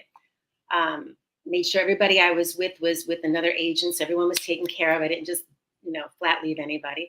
And they're all with good people now. And then I just decided I want to start writing again and recording. So I decided, because I know in this world now, everything is your own self-promotion. You have to social media, you've got to put things together, or, you can't sit around waiting for them to happen. So I got connected with this great songwriter, Richard Harris, who is a producer, through a friend of mine who's an entertainment attorney. And she said, I want to connect you guys. And we wrote that song that you just saw in a few hours. Like, it was so magical the way just everything came together. Recorded it in a day. And then I found another friend who has a friend of his that does video. And he said, let's do video. And I found the location. That came together in like 2 hours. I think everything just came together so quickly. So it felt like, okay, this is meant to happen now. And so that's what happened. My question is, I just quick about the video. How did you find spots where there are no people in the background? There was a car driving by, and I'm wondering if you had to get that like a release from that person driving by, or they even know. People were around. It was a park in, I believe it was West Hollywood, and I was talking to a friend of mine, and I said, I want to do this video. I'm looking for a location. And she said, oh, there's this great park. It's not that busy. It's kind of like the best kept secret. Not a lot of people were there, but a few people were rollerblading and walking and their dogs and exercising. But it has all of these beautiful murals, and it's done by these artists. And there's like a mural on every wall. And it was just so perfect. So she sent me pictures of it. I sent it to the videographer, director, Ricky Hurtado. I want to give him credit. He was great. And people, just got out of our way. Like we were really lucky, though. When we were doing it, there really weren't people walking by us where we were. We took a couple of walls to the side because there were walls along where people were. And then there were walls on the next block across the street the lighting was perfect, and there wasn't anyone there. A few shady cars stopped, and we were like, oh, it wasn't like the greatest neighborhood, I don't think. But other than that, it was perfect. I had a girlfriend with me. She was holding the recording for us to hear the music. And it just was, it all came together without any hitches. All right. Before, I just have to say, never, never, never. You sound like a girl from Lindenhurst, Long Island, not a California person. Did anybody say that to you? Like, hey, that's not how we say never out. No. We say never. We say never in California, not never. No. Well, you get that free license when you're being creative, I guess. It was. All right. I remember the first time I met you and the last time I saw you in person. First time I met you was at 7-Eleven on Montauk Highway in Lindenhurst. We were looking for, at that time, we were about to start recording, and we were looking for background singers. And my wife saw you in 7-Eleven. She said, "Go back." What? She said, "Go back to 7-Eleven. All right, we're waiting in the parking lot. What are we doing here?" She said, "Wait till that girl comes out. I know her. She's from school. She's a really good singer." Oh, I never knew the story. Yeah, and then she called you when you came over to the window. I said, she's working. She's not going to want to work with an original band and all that stuff. But we got acquainted then. Then when the band broke up and I needed a singer for recording projects, I had your number and I called you from that. The last time I saw you was on Wellwood Avenue near Southern State Parkway. There's the light before that. I pulled up and it was like a American Graffiti moment with Summers is over there. The blonde in the hot rod next to. I looked over and you looked over and I said, you said, Matt? I was like, oh my God, there you are. And like I hadn't seen you in like 5 years. And no, that's the last time I saw you. And that was I'm sorry we lost touch because we had a good, working relationship and I don't know, life happens. You get right to other places, but that's pretty now cool. In 1992, I was working for A&M Records. I was a mastering engineer, and Marv Bornstein, who was the head of A&R and quality control for A&M Records, came to my studio. He was there to check out that I was running the studio according to his specifications. And he said he was going to Manhattan that night to see a young singer at La Bar Bat, and then he showed me a Village Voice ad and he was there in New York to just go see Dina Charles at that time, and I was like, well, I didn't even know she had a band, La Bar Bat, and I said, I know her. He said, you know her? I said, yeah, she used to sing on all my demos. She and a couple of things that I attempted to release, a song with Paul Schaefer and stuff. He said, well, can I hear it? And I played it, and he said, he was knocked out by it. And I went home, and I told my wife, I said, Dina's going to get signed to A&M Records tonight. This guy's going to see her. And never heard anything about that again. Do you remember any of that? The A&R guy coming to see you at La Bar Bat? I don't remember anybody introducing themselves to me as an A&R person. He might have been. He was here from LA specifically to go see you. Wow. No, I mean, he must have kept it hush hush. That was kind of an odd night for me too, because I had a piano player that I won't mention his name, but he was not very cooperative, and he decided he didn't want to change keys for the songs because everything was live. So he would he wanted to just change it on the keyboard. Change the key, but he never changed it back. He forgot to, so there was like a train wreck happening. Wow. And I filmed it, and I couldn't use the video. It was probably, so it could have been a great night, but it wasn't in the stars for me that night. So all right. Yeah, it's a shame. Well, I don't know. You kind of pointed out that life takes some funny turns and you have to kind of, I don't know, roll with the punches or just accept life on its terms as it comes to you. No matter what your plans or your dreams, your expectations in life, things aren't going to work out the way you plan. So you have to kind of plan to roll with it and adjust to it. And it seems like you've done a great job. Thank you. I've become very resilient and very proactive. So, I mean, it made me stronger. So that feels good. One of the things that I always loved about you, and this is going to sound really Matt creepy, your ability to become uninhabited in the studio. When it comes to, you lay down the melody, you lay down the backing vocals, but then it comes to the part where you got to get naked vocally or spiritually in the studio. I've worked with so many singers, and this is not hyperbole or anything. You are the best at being able to just let go of yourself and just find that zone where you can get free in the studio to be who you are. And you're doing it at the end of that song a little bit. You're getting, silly and just having fun with it. That's not natural. You can't learn that. That has to come naturally, right? Yeah. I mean, I think you just have to not get out of your head. That's the thing. You got to put yourself here. You got to just be happy and joyful with what you're doing. Or if it's a really sad song or something like that, you just really immerse yourself into the feeling of it. And, I learned a lot of that from acting classes, really just living truthfully in the moment. But you seem to really enjoy your voice. And that, enjoy the instrument that you've been given and being able to take it and play with it. And I think that's not common. Like people are thinking, how do I hit the right notes, and really overthinking things. Yeah. And you seem to really be able to say, I like playing with this gift that God gave me in some way. Is that accurate, you think? Totally accurate. Yes, you nailed it. Yes, that's it. It's all about the joy of it all. It's just about the joy. Right. If you get analytical and you try to be perfect, you'll be unhappy and it'll never sound great. It'll sound mechanical. So thank you for saying that, though. I appreciate that. Well, it's very heartfelt. I mean, I always, because I've tried to, I've used the demos that I had with you when I was working with other singers, saying, "This is what I'm looking for." I mean, we've got the song down, but the end part needs where you need to kind of just let go of structure and become yourself and put your heart and soul into it. And so many people, especially when in the recording studio, because the recording studio can be confined in plastic. It's not like being out with the band, and it's really difficult to let loose sometimes. So I've used you as a demonstration of this is how you get naked vocally in the studio. Cool. Thank you for that. I'm gonna keep that. Yeah. Thank you. So now you have a credit of on a '1 as a writing credit on a #1 single that you are not the recording artist on, right? An R&B song from like the late '90s.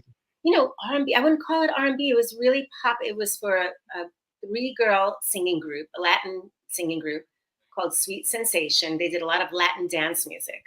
And then the guitar player, Russ DeSalvo, who worked on their record with them, a fine player, he wrote a song with Bob Steele, and they brought me on, and we all wrote it together.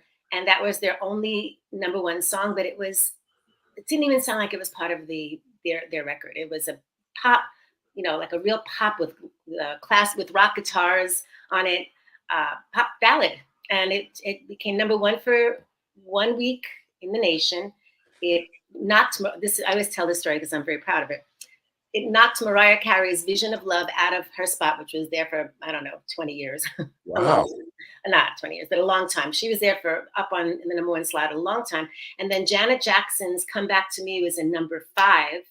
And we were down below that. We skipped over Janet Jackson, knocked Mariah out. We were #1 for a week. So it was pretty exciting. Wow. Very good. That's a major, major accomplishment. Listen, I've had so many songwriters in my life and people who have dedicated their lives just trying to get on the charts. #1 is like an unrealistic thing. I mean, this congratulations on that. But do you like make a? I would have that #1 on my resume. I mean, top list. Okay. But I didn't put it on my Instagram and that, but I did. I didn't put my resume on my Instagram, but yes, it is it's on my bio, and I send it out to people. It's one thing I never forget to mention or write. Yeah. Now, you mentioned Russ, and Russ is still a friend of mine, but he's my first guitar teacher ever, and I have a bone to pick with everybody from Long Island who stole you. Every time I brought you to a studio, the engineer would say, producer would say, give me her number. And then it's like, no, that's mine. You can't have that. But everybody from Ian London, Kenny Wallace to Russ to all these people, I think every one of them first found out about you through me because I have this girl I've been working with, and then they stole you away. Now, good things happened to you, and they were more. But that it sticks in my craw. I'm mad at all those guys. You can give them a 2-punch for me too. No, I'm kidding. Yeah. So, but you've never. Maybe I just didn't know about it, but did you play an instrument? I mean, when you're writing songs, are you just giving vocal melodies, or do you actually write music with the piano or a guitar or something? No, I write, like I play some chords and then I'll come up with the melody from that. But I'm not really, I wouldn't say I'm a piano player, no. But I mean, my instrument is my voice, and I've written songs, just the whole song by melody and lyrics alone, and just gave it to someone and said, here, put this, on paper. Wow. But I am taking piano lessons right now, so that's good. I mean, it can't come out full circle. Yeah. Just for myself, and just because I'd love to be able to play and sing somewhere, just, even if it's a simple accompaniment, but just, that'd be great. Right. That's a life goal. Did you study voice like a formal, classically trained?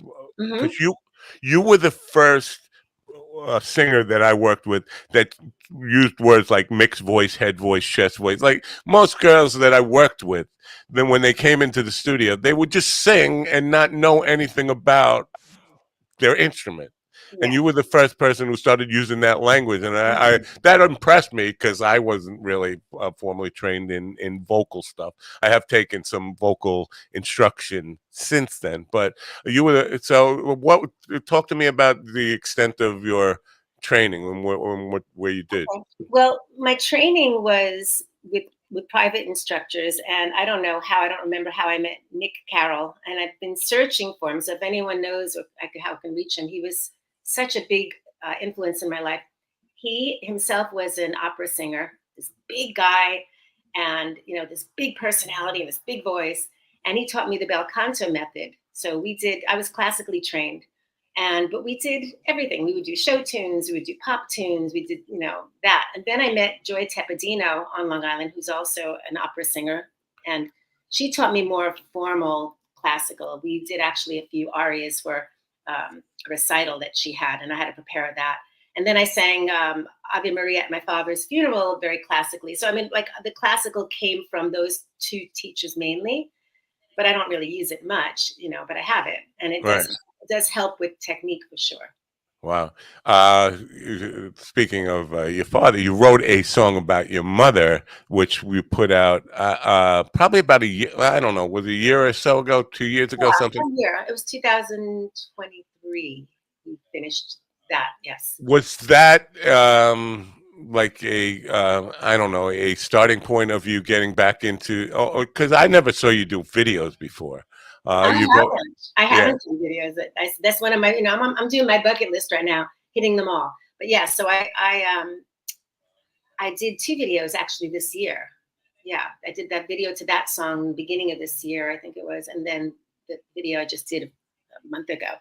Is that an enjoyable process for you, the video part of it? Because I have people who don't. They feel like, I don't know, it's phony because you're not really you're lip syncing, but you're actually singing it. But it feels, a lot of people don't enjoy the process. It feels phony to them. Isn't it? Oh, I loved it. I actually sang. I really sang in my voice. You just couldn't hear it because the camera wasn't recording the sound. Right. But I sang because I wanted that to be real. I didn't want to be like, Right. Yeah, it's difficult to do. And too bad you didn't have that video, but you don't have time for all. But that's my other video, maybe another show. But we have the link in the description. People can go see it right now to your YouTube channel. It's just youtube.com/@Dina Russo. Yeah, that one was incredibly emotional for me. So it was challenging. There were times when I was crying and I just have to stop. I understand. Believe me. I wanted it to be sad for people, but I wanted it to be real, and it was real, and it was real heartfelt emotion. So that was, that's special to me, that song. Now, this is because I have a similar experience.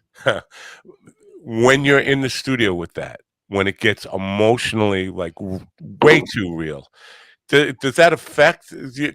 How do you keep singing while you're feeling that tightness that comes with getting emotional? Good question. Well, if I go flat, because sometimes, it might tighten me up, or I might. You've never gone flat in your life. Don't lie. I do. I have. I'm a flawed human too. So, but what happens is, if that, sometimes it'll be enough on pitch and the emotion is right that I'll just leave it. But if it's that, I'll just do it again. I'll just have to go back, say, okay, break, take a minute, get back into my feeling and my thought of what I'm singing to my mother about. I have to go back into it and get prepared again for a minute and then do it again, because, you don't want it to sound like shit. Yeah.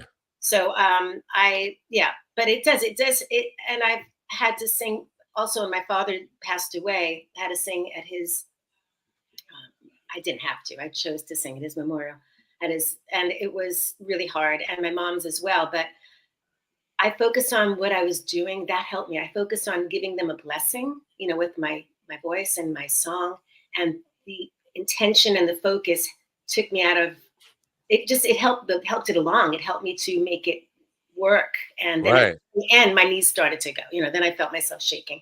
But yeah, there's a fine line between helping the audience, the listener, actually connect with the emotion you're feeling and letting it interfere with the quality of the vocal that you're delivering. It's Yeah, a I tough mean, thing. if you're doing it live, at the Grammys and your voice cracks, oh well, yeah, I'm here. But the thing Right. is, as long as it's, to me, it's all about being truthful.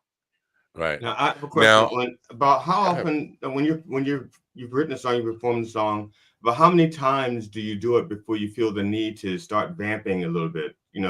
Instead of instead of doing it the same way, the way you wrote it, you not changing the words, but maybe the way you say words, the way you hit words.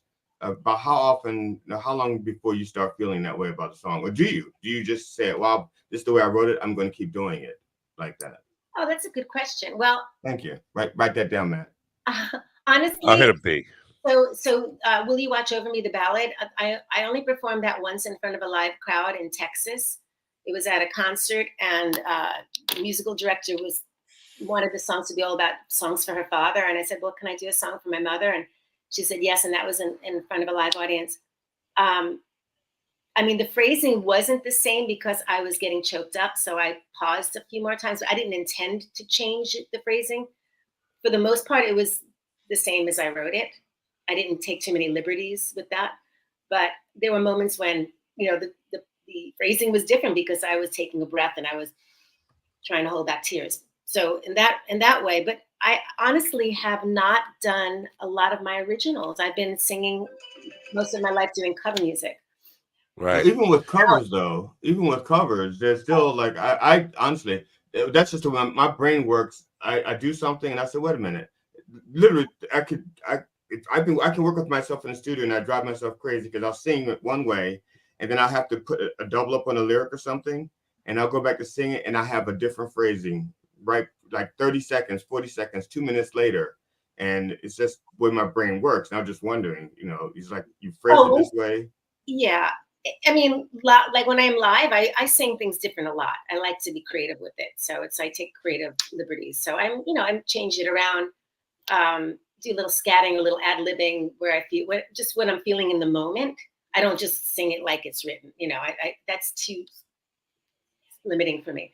Yeah. So to answer your question, I just did a live gig on Thursday, 2 weeks ago, Thursday night at a club. And it was a soul band that I just put together, and we only had one rehearsal for 2 hours and then the gig. We hit it, but they're all pros, and it was pretty cool. I think for the most part, some of it was ad-libbed because we were looking at each other like, where are we going here with this song? The 2 hours rehearsal, some of it was a little iffy, but it all worked. Nobody knew but us. But I mean, so we would take more liberties with, all right, band, solo, this, that, just things kept changing. I felt like I sang some things differently because I just didn't want it to sound like the record, and I just wanted it to come from me. So it was more so for the most part, I think I try to always put my own spin on it because I want it to just be me, my interpretation of it. So I think I very rarely copy it verbatim the way it's recorded. No, I'm a little, because I have not seen the band. Obviously, I'm 3,000 miles away and have not seen the band that you perform with now. I could come to the gig this week, but I'm kind of busy gigging myself. But so I'm under the impression that you're singing with a jazz band, and that always surprises me that there's actually jazz bands still working.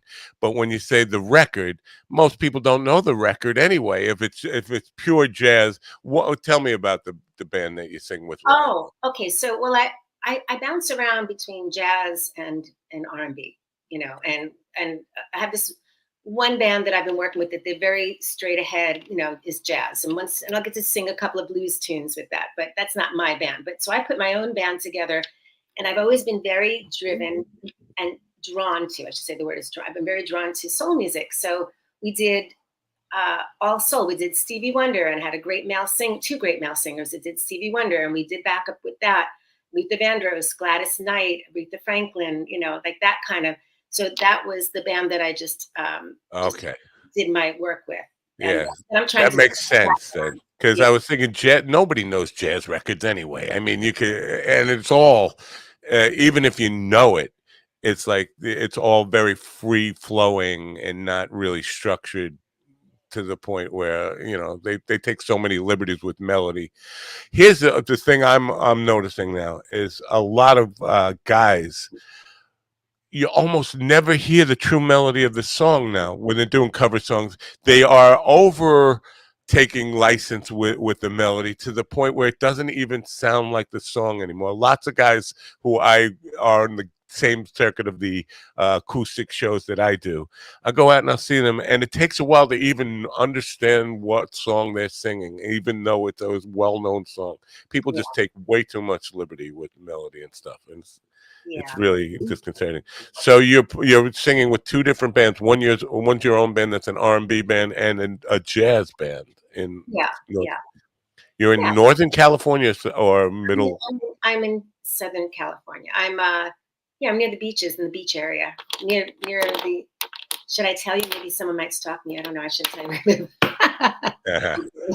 No, I live by the beaches, and it's wonderful. I love it here. It's I was talking earlier that because here, you know, beach, and it wasn't like this when you were here, where people beach concerts all the time, and you had Jones Beach, but I mean for middle of the road bands who are not national headliners, Long Island became a strip, the whole South Shore and a couple of places on the North Shore, of these little like arena type places on beaches. Venetian Shores in Lindenhurst is one of the places. It's called Catch now, and it's like a little arena setting, and it's wonderful. But it ends in September, and then, you know, and I feel like I always have this sadness when Labor Day hits. It's like the fun time's over. But I love those beach concerts and all that kind of stuff. I was just there in July. I was there for my birthday, so I got very badly sunburned on Venetian Shores. But I was at Venetian in July. I would have loved to. Next time, if you do that next summer, please let me know if we can coordinate it and come up and sing with my band. It would make my life complete. That would be great. I would love that. I would love that. Yes, we'll do that. I actually went to a jam session. I forgot the name of the place, but I went to a jam session, and I sat in with the band there, and it was fun because a lot of people that I haven't seen in many years came to it. It was really fun. I can't remember it now, but I'll remember, and I'll that was fun. And my brother plays in a band too, Crossing Sunrise, and they do a lot of, you know, classic rock, and they have a great female vocalist. And he invited me to sing, but they weren't playing when I was there. They didn't have a gig that weekend. But I would love to. We'll do that. Yeah. I wish I would have known you were here. But do they have that in Southern California? Like people go to beaches to hear live music? Oh, yeah. Yeah. I mean, they have Hermosa Beach and Redondo Beach, and they have, you know, a lot of festivals, music festivals. And I was just in on the Redondo Beach Pier, and there were a lot of live music, a lot of live bands playing all over the pier and different bars and restaurants. So interesting stuff. Now you have a daughter who's a clone, right? She's basically you at a younger age. She's a better version of me. Does she sing? That's what I'm getting. Better version of me. I mean, she is incredibly gifted as a singer and a songwriter. Taught herself to play guitar and piano very well. Writes all her own songs. Is doing fabulous right now. Has a great following on social media. She has 5 songs out already. She's phenomenal.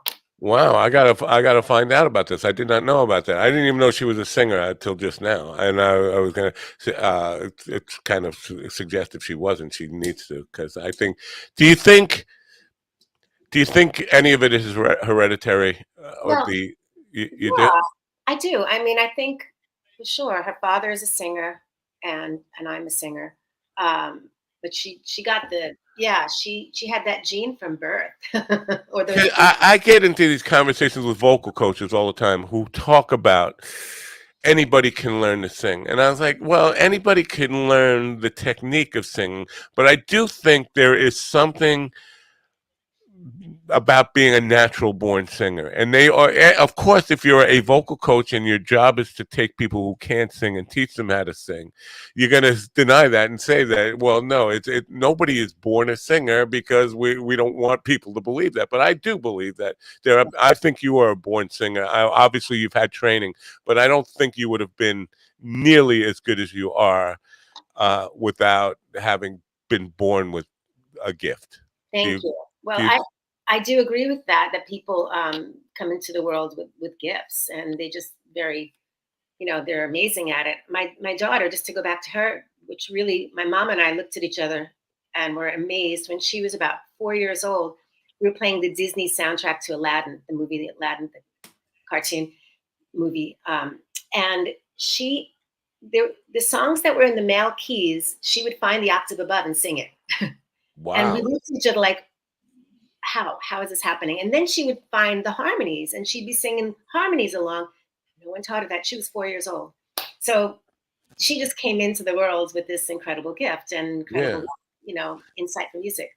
I wish that the people who teach vocals would at least acknowledge that there are people who are born gifted, and not to say that defeatist of people who are not born with the gift that you can't learn to sing, but acknowledge that there are some people who are just born that way, not to steal from Lady Gaga, but just with a natural ability to sing, because I think denying it makes people think, well, I can get that spectacular, I can get that magic quality to a voice, where I don't think you can ever acquire that special quality to a voice where people, I've been taking vocal lessons probably 40 years now. I will never get to that point where people hear my voice and say, oh, wow. That when you hear a great singer and you hear their voice and you say, oh, wow, that will never happen with me, no matter how much training I get. And I think that, you're born with a certain tone to your voice and quality to your voice that, some people are much more distinctive than others. Whether they learn how to sing or not, they just were born with this sound that you go, oh, that's Stevie Wonder, or that's, you know what I mean? Like, it's just so unique of its own.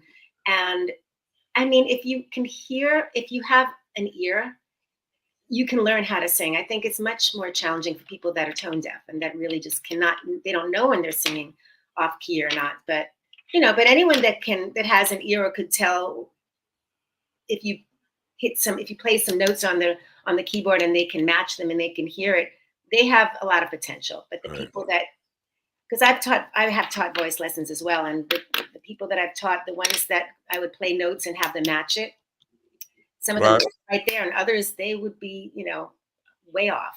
Ron, give us a little Bohemian Rhapsody a cappella. Come on.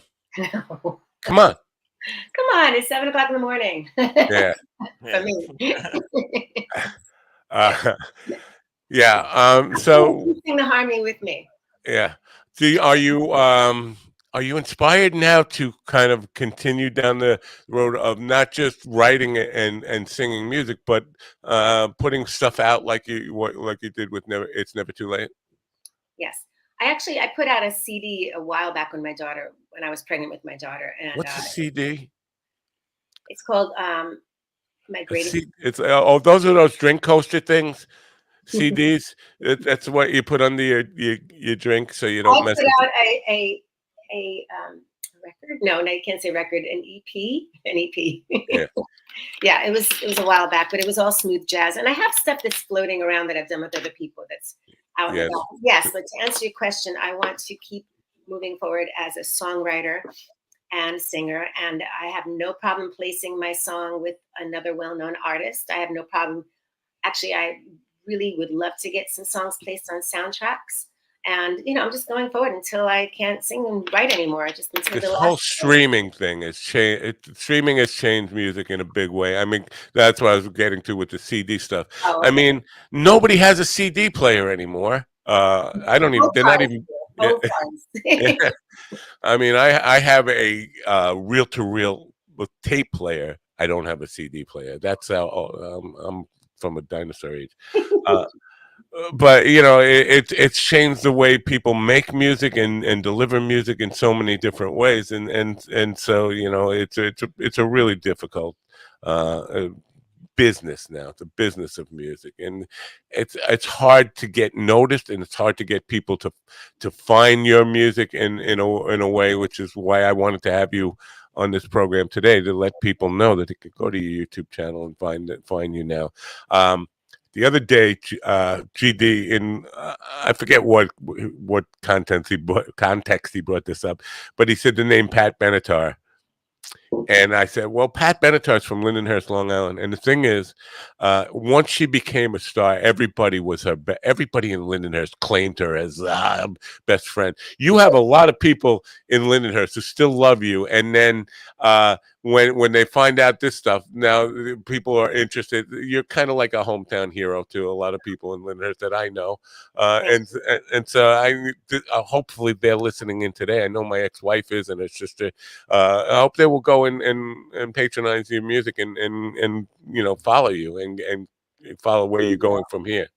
So have you heard from a lot of people back home like often or? Yeah, well, because of Facebook, I mean, I'm in touch with a lot more people than I would have been otherwise. And a lot of people moved away from Lindenhurst. So I'm still in touch with quite a few friends from Lindenhurst. I saw people on your friends list that I was like, I didn't know, because they're really not Lindenhurst people. Like Kevin Mazer. You know Kevin Mazer? He was Lindenhurst, yeah. He went to Lindenhurst High School. He was a Kopeg kid. Kevin is a esteemed photographer of the rock stars. Of every rock star, knows a lot of these people. But I was surprised to see him on your friends list. Like, you didn't go to high school when he went to Lindenhurst High School when you went. Did he? I think I did. Yeah, I think I remember him there. Yeah. Wow. I did not know he was that much younger than me, because I know you're significantly younger than me, 5 years younger than me. So, yes. I'm surprised about that. Anyway, so this single is out now. Been out for about a month or so, would you say? Yeah. Yeah. Are you in the studio now? No, I'm not in the studio now, but I have two people one person I was supposed to meet with last night, Monday night, and he got he had an accident. So he's okay, but he's got to take some time off to recover from that. So we will write, but not now. And then I have the bass player that I co-wrote the CD that I did when I was pregnant with my daughter, the Smooth Jazz. He is now my bass player, Chris Haller. He's wonderful. He's my bass player in the band Ruby Blues Day, which is the soul band that I have now. And he's phenomenal. He can play any style. So we're thinking of writing some songs, probably more in the soul kind of funk vibe. Very jazz. cool. Yeah. Now, this morning's guest before you were on was a fitness guy, and I know you have had a fitness business. You were always very into exercise, even when you were going to coming to my studio to sing. Now, I want to talk about the link between physical fitness and voice. There is a definite you could say that there are great singers who are totally out of shape, but there is a link between keeping your voice in shape and in good performance shape and physical fitness. Do you have anything that you teach that is specifically for that, for people in the music industry, and especially in vocally? Well, yes. I mean, I'm not at the time training anybody that's a singer, but for myself, I know, and for people that need a lot of breathing power and strength in their diaphragm and breath control, then cardiovascular exercise is great for that. It helps to develop and strengthen that. Right. As far as, just having stamina and strength to move equipment and to be traveling around, you need your bones and your muscles to be strong. As time goes on, if you don't use them, they can. Wait, singers move equipment? Is that what you're telling me? Singers move equipment? Yeah, good singers that play instruments and have to bring their amplifier. Let me call Mikey, because I don't think he knows this. Yes, unless you can afford a roadie or entourage. No, with me, the singer shows up as it's time to he walks in the door as it's showtime. It's like we've been here for hours. I don't. I do some gigs where I just bring my own PA system and I have my tracks and I have to chug this stuff around. But my point is that if you're not strong in your body, if your muscles and your bones are not strong to support you, you're not going to perform at your best, right? You have to be able to walk across the stage with confidence, move with confidence, travel flying on airplanes, you have to have a strong core to be sitting that long. You have to be able to be flexible and stretch. You have to take care of your body because that's ultimately your main instrument. Right.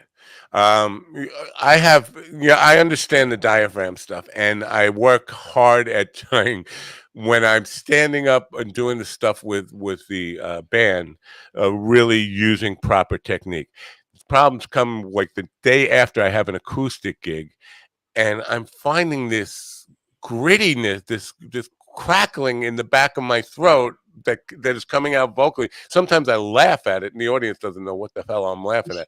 But trying to get that, sitting down especially, trying to get that proper breath control and diaphragm involved in it, it's always difficult for me. And especially, I do a lot of facility work during the week.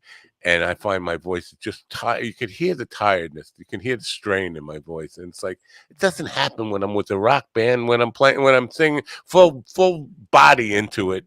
And it's not necessarily that I'm not in condition for it. It's that I'm not fully the adrenaline level, whatever that is pushing me to really use my gut to push the air. I get lazy, I think, part of that. So, any tips on keeping your voice fresh and hot? Yes. Well, first of all, go for power walks. You don't have to run. I mean, as we get older, it's not really great to run on your knees and your hips and your everything. So you can power walk, or you can get on a bicycle or an exercise bike, but do something that's going to, force you to breathe more deeply and to use use your lungs, use your diaphragm in a healthy way, and keep that fit. Because if you're not doing that, it will get weak. And then if it gets weak, you won't have the support. So you'll get hoarse more often and you won't have the stamina. Yeah. Very cool. Thank you for that. You know what? Yeah. I like to when I ride my bike, I like to sing while I'm riding, because it's because you're using your lungs and your voice in a way that you're not used to using it. And also with it makes it, if I can sing while I'm riding, then I can sing while I'm standing still. That's just excellent. Yes. He has never taken a dare to sing on this program, by the way. I've asked him probably. It's not that I don't want to take a dare. It's just I'm not a monkey. You don't say sing, monkey, and I sing. No. Hey, let's not go there. I think what you're saying is incredibly valid, and that's a great thing if you can do that. Some people might be embarrassed to be riding a bike and singing at the top, but do it if it's something that I was singing Frank Sinatra in the car the other day, and the guy I really got intimidated when the car next guy was looking at me like, what the hell? We were stopped at a light, and the guy was like, what the hell is that? But it is what it is. I was in Alaska riding, and I should have brought this up with Tywin, because I don't. We were going on like an 11-mile bike ride, and I don't ride my bike that far. I ride my bike like 1 mile, 2 miles. That's it, because I was too timid to go out into. I was afraid of running out of air and energy all outside of my neighborhood, so I wouldn't leave my neighborhood. But I knew I was going on an 11-mile bike ride. And I was afraid I wouldn't be in shape for it. But I was so competitive that once we got there, I rode that 11 miles, and I was so energetic because I was like, I'm not going to be left behind. I'm not going to be the old man stuck in the back. So I stuck with the leader all the way. And I was singing the whole time. I'm right behind him singing. And once in a while he could slow down and get back. He'd go like, was that Crack the Sky you were singing? Or, something like that, No, he would go back and say, was that the Jim Carroll band? I love that group, And then he'd back up. That's great. But, this is a good point, because Taylor Swift, with that whole Eras concert tour that she did, it was so much, she needed so much stamina for that, like human stamina. And her coach told her, run on the treadmill and sing. So that's great that you do that. He stole that from me. He was behind me when I was doing. He goes, "I've got an idea. I'm gonna teach Taylor that." Bastard! He never gave me any credit. How'd you find out about it? That's actually why GD's mom shot his guitar amp. She was like, "No more of this Crack the Sky bullshit." Yeah, I could see Crack the Sky would definitely make me shoot your amp. To be honest with you, I don't think I've ever heard Crack the Sky. I should look up a Crack the Sky song. He talks about it so often. I should actually hear what they sound like. Crack the Sky. Yeah, me too. Now. Honestly, I think they're the best band that never went national. I really do.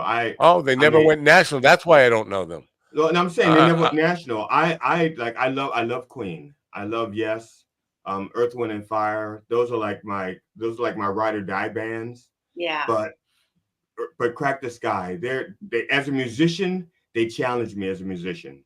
As a lyricist, they challenge me. I've had to cover their songs, and I've been so like Steely Dan. I love Steely Dan. They challenge me. I love groups that challenge me, and they're just so good. They're just so fucking good at what they do. In my eyes. That's inspires you. That's great. I mean, they gotta find those people that inspire you like that, right? That makes your artistry even better. What do you? I know I don't want to hold you too long, but what do you think of the state of music today? Because the streaming services. And the fact that everybody has a recording studio makes it great that everybody has access to be able to write songs, produce songs, and put stuff out there. But it makes it really hard to find quality stuff. And I think, without getting too political here, this whole consolidation of radio stations and outputs that have like Taylor Swift and the Beyoncés and all those people that they want to shove down your throat, and you're not hearing great new singers come along like we did it so often. Like every week you'd find another great artist. What do you think about the state of for music in general, but also singing? Is it, are we, and vocal, auto tune and all that stuff, and is that ruining the art form, the craft yeah, well, I mean, autotone is definitely, I mean, that's not real. I mean, it's just like, photoshopping, making yourself look like you're 20 on, on Instagram, I mean, the thing is, it's anything that's not real is definitely ruining the art form, I think, because it's being, it's being produced in a way that's not natural. And, but I think that with social media, in a way, the good part of that is it gives a lot more people a chance to feel like they have some control over their art. They can make some art, they can record it, they can put it out, they can do a video to it, they can do these things. And, then it's up to how well they can promote themselves. And you have to be on TikTok and social and Instagram constantly and putting things out and doing, it's a lot of work. But like kids, like my daughter's age, for them, it gives them an opportunity to be seen and then maybe get picked up by somebody, where back in the day when we were kids, we didn't have that ability to be put out there unless you got a record deal or somebody came into a club and gave you a contract, so there's more, so it's much more infiltrated with a lot of stuff you have to sift through, but it does give people that maybe wouldn't have had a chance to get their stuff out there and feel good about it. I feel great that I put a video out. I don't know if it'll ever, do anything major. It'd be great if it would, but if not, I had an incredible experience with it. And right. And it's getting to some people and it's touching them. So that's the most important thing, is enjoying the ride, enjoying the journey, enjoying what you do rather than focusing on the outcome of it. It's like I'm being fully engaged while you're doing it is its own reward. And it's hard to, it sounds cliche, and it's hard to really get that, people to grasp that idea. But for me, that's what I do. I mean, if I could not make music, I'd lay down and die tomorrow. Well, I gotta say, like, keep making music, keep making music. Don't die. Us doing this every day, it brings a lot of joy to the people that we get to touch on a daily basis. Yes, absolutely. We all love touching. I've never heard him speak before. And some of the people we have consent to touch. Nah, you're funny. I'm sorry, what did you say? I didn't hear you. I just said some of the people we have consent to touch. Yes.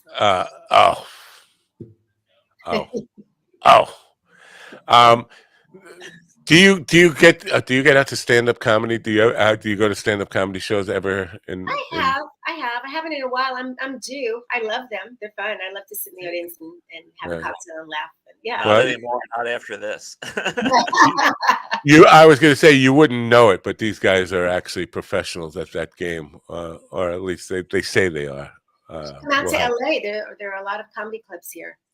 Yeah. There's also a lot of comedians. There's also what?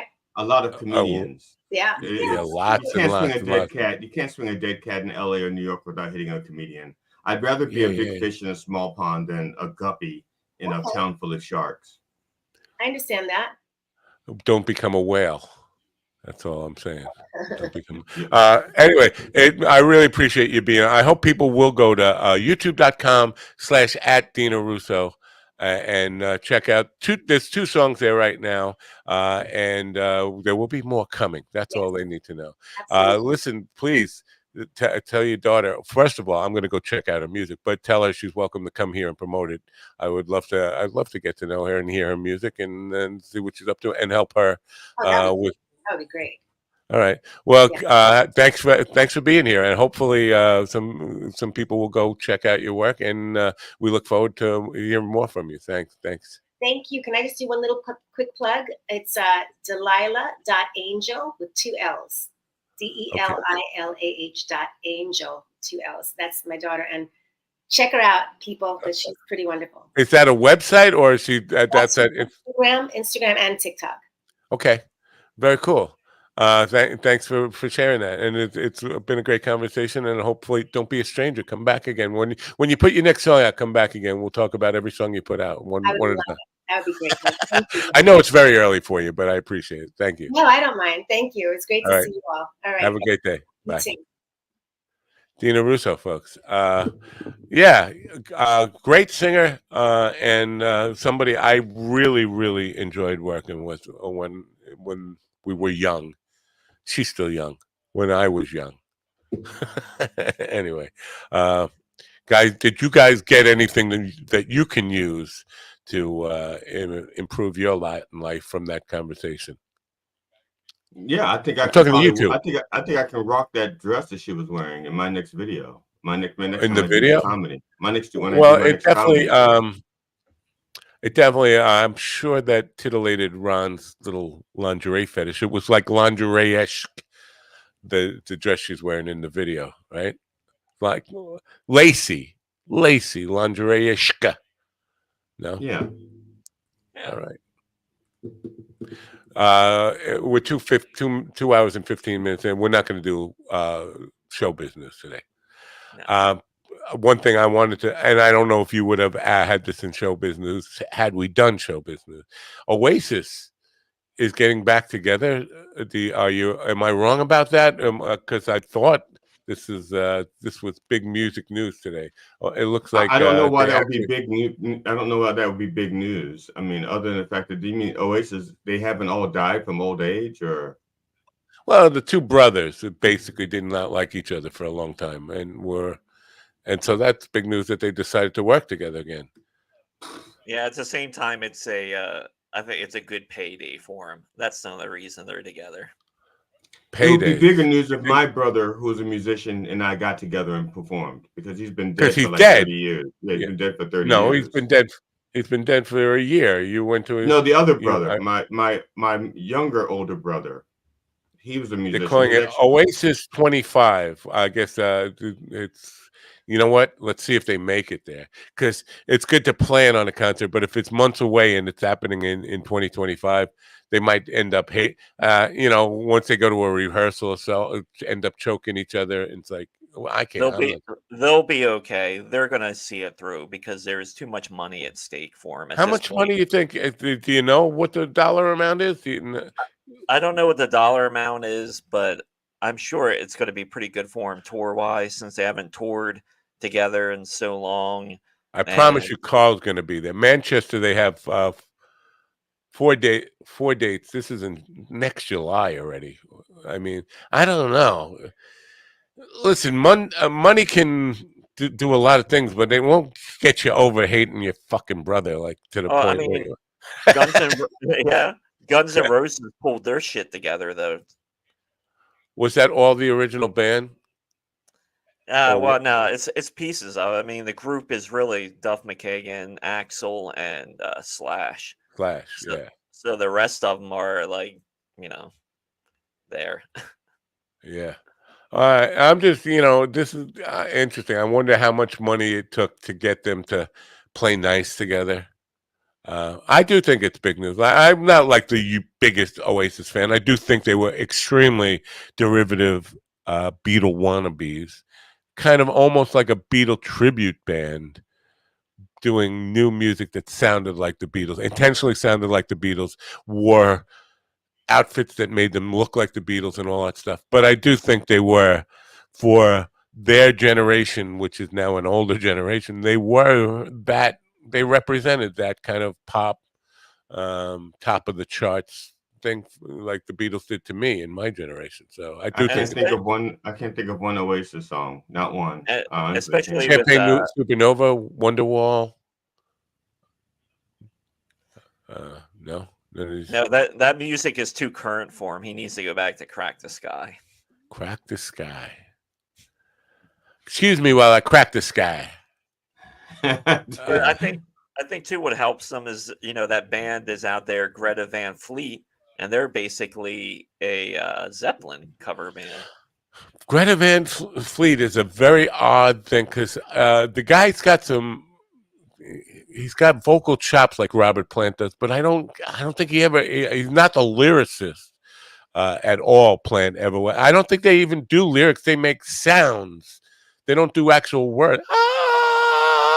And the immigrant song stuff, but I don't hear him singing any real song like words. What are you saying? What are you singing here? You're just blobbity making whale sounds. I don't know. That's an old Yes song. Now you're thinking of Yes, a tour motto. But I mean, if you're looking for a band that's almost Led Zeppelin, I guess they're close enough. Right.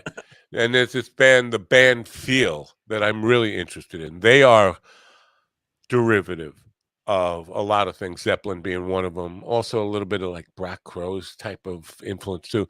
But they are really doing some quality original music, even though it's derivative. I'm not saying Greta Van Fleet is not quality stuff. It just sounds like they are trying to imitate Zeppelin records. And that's what a lot of times Oasis sounded like they were trying to imitate. Well, they're like right now, especially in like pop, there is almost like another new wave coming through, because there's a few bands now that sound very like early 80s new wave-ish type of sound to them, and it then took a long time. Yeah, and like pop is almost sounding like fucking like late 80s like synth pop music, and it's not that great. Right. It used to be 20 years. Every 20 years, the generation would start to imitate music from 20 years before that. In the 70s, they were starting to imitate 50s music. In the 80s, they were trying to imitate 60s music or take influence from.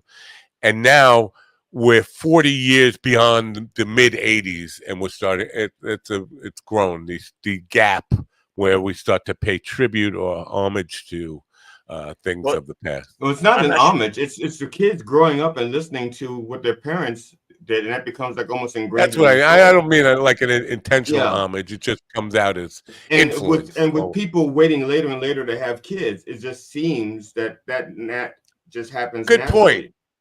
I don't know if I've ever said that to you before. Good point. Why am I here if you're not going to tell me good point every fucking hour? I don't know. I got to hit a B on that. But also, I think it's like especially right now, like music is in a really bad place because there's so much of it being produced, and so much of it can just be done on a laptop. I think it blows people's minds that, oh my God, like humans get together and can make sounds that a computer can do, and do it even better than a computer. I didn't get to talk to Dina about that, but the idea of playing with a jazz band, even though I know jazz is not popular, it's not the pop medium that people want to hear, but it's got to be really inspiring just to sit in a room with musicians making music together rather than we opened for last summer, a band that they were a guitar, bass, and drummers, but the guitar player was using a synthesizer, playing all the horn parts and all that stuff. But it was fake. And if you want horns, hire a horn section. Yeah. You know, that whole So it's gratifying to actually make music with people. And I do think that while the advent of digital recording has done a lot for the ability to capture music, I think we've lost something by people actually having a drummer, a real bass player, and whether it's piano or guitar, to lay down at least the core foundation of the track with real people. It's almost everything is piecemeal now. I'm going to use a drum machine to do the drum track. Then I can mail it off to the bass player. He can put his part on it. And it becomes really fabricated, inauthentic, plastic sounding product to me. The band I used to play with, some of the kids that weren't even born when we played together, now old enough when they actually like what we did back then in the 80s. And they're saying, they keep putting in our head that we should get together and do stuff together, start writing again. And so my bass player and I started writing and cooperating. But he's in Iowa and I'm here.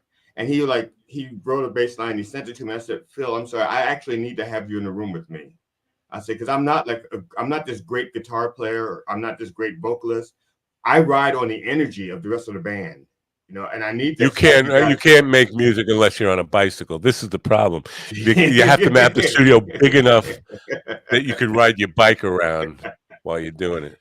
And I need the people, because I'm not, like I said, I'm not a great singer. I'm not even a singer. I'm a vocalist. Totally different. Well, we're going to find out right now, ladies and gentlemen. This is the moment you've all been waiting for. G.D. Fenderson doing Crack the Sky's greatest hit that I don't know the name of. Hit it. Fuck you. I'm not a monkey. I'm telling you. Is that how the song goes? Fuck you. I'm not a monkey. As a matter of fact, yeah. Surf City. Here comes the shark. Fuck you. I'm not a monkey. Yeah. So I take that back. G.D. Fenderson will not be performing Crack the Sky's greatest hit because of copyright issues. That's right. You, I'm not a monkey. Copyright. It's copyright issues. I'm in trouble enough just singing "Fuck you, I'm not a monkey." Yeah, if you go to Crack the Sky's Wikipedia page, the first thing it says is, if you've reached this page, you've got other issues going on. Go ride your bike. I thought they changed that. Honestly, I thought they changed that. That means the IT guy is phoning it in, because he has not updated that site in like 20 years. Seriously, now we have to. I guess we have to end this. I feel bad about ending this because I really once we end this show, I'm just going to be thinking of Tywin's big hands. Did you see the size of the hands on that man? I didn't notice at all. Honestly, you didn't notice at all. Go back and watch this. Holy crap! I mean, he must have a cock like this. I'm just saying. The Dr. Reverend had a thing he talked about large hands and cocks, third legs, and fifth legs on his sermon. Do you think there really truly is a I don't know, linkage, a correspondence between hand size, foot size, and cock size? Here's the deal. It's relative, because different races and different ethnicities have actually different proportions. So, for example, some races and ethnicities have large noses. Okay, by design. You know what I'm saying? By design. Hey, Vay, I don't know what he's. Hey, Vay. People say if you have a large nose, you have a large penis, but it's not. If you have a large nose for your particular ethnicity, you have a large penis. Having a large nose is just. I have a thick nose, not a long nose. That's what I'm saying. So if in your ethnicity that's normal, a normal size schnoz, then your penis is going to be normal size. And somebody outside of your ethnicity will look at that schnoz and go, "Holy shit! I wonder how big it's like." Yeah, it's average, because this is just an average nose. Hey, Jimmy Durante.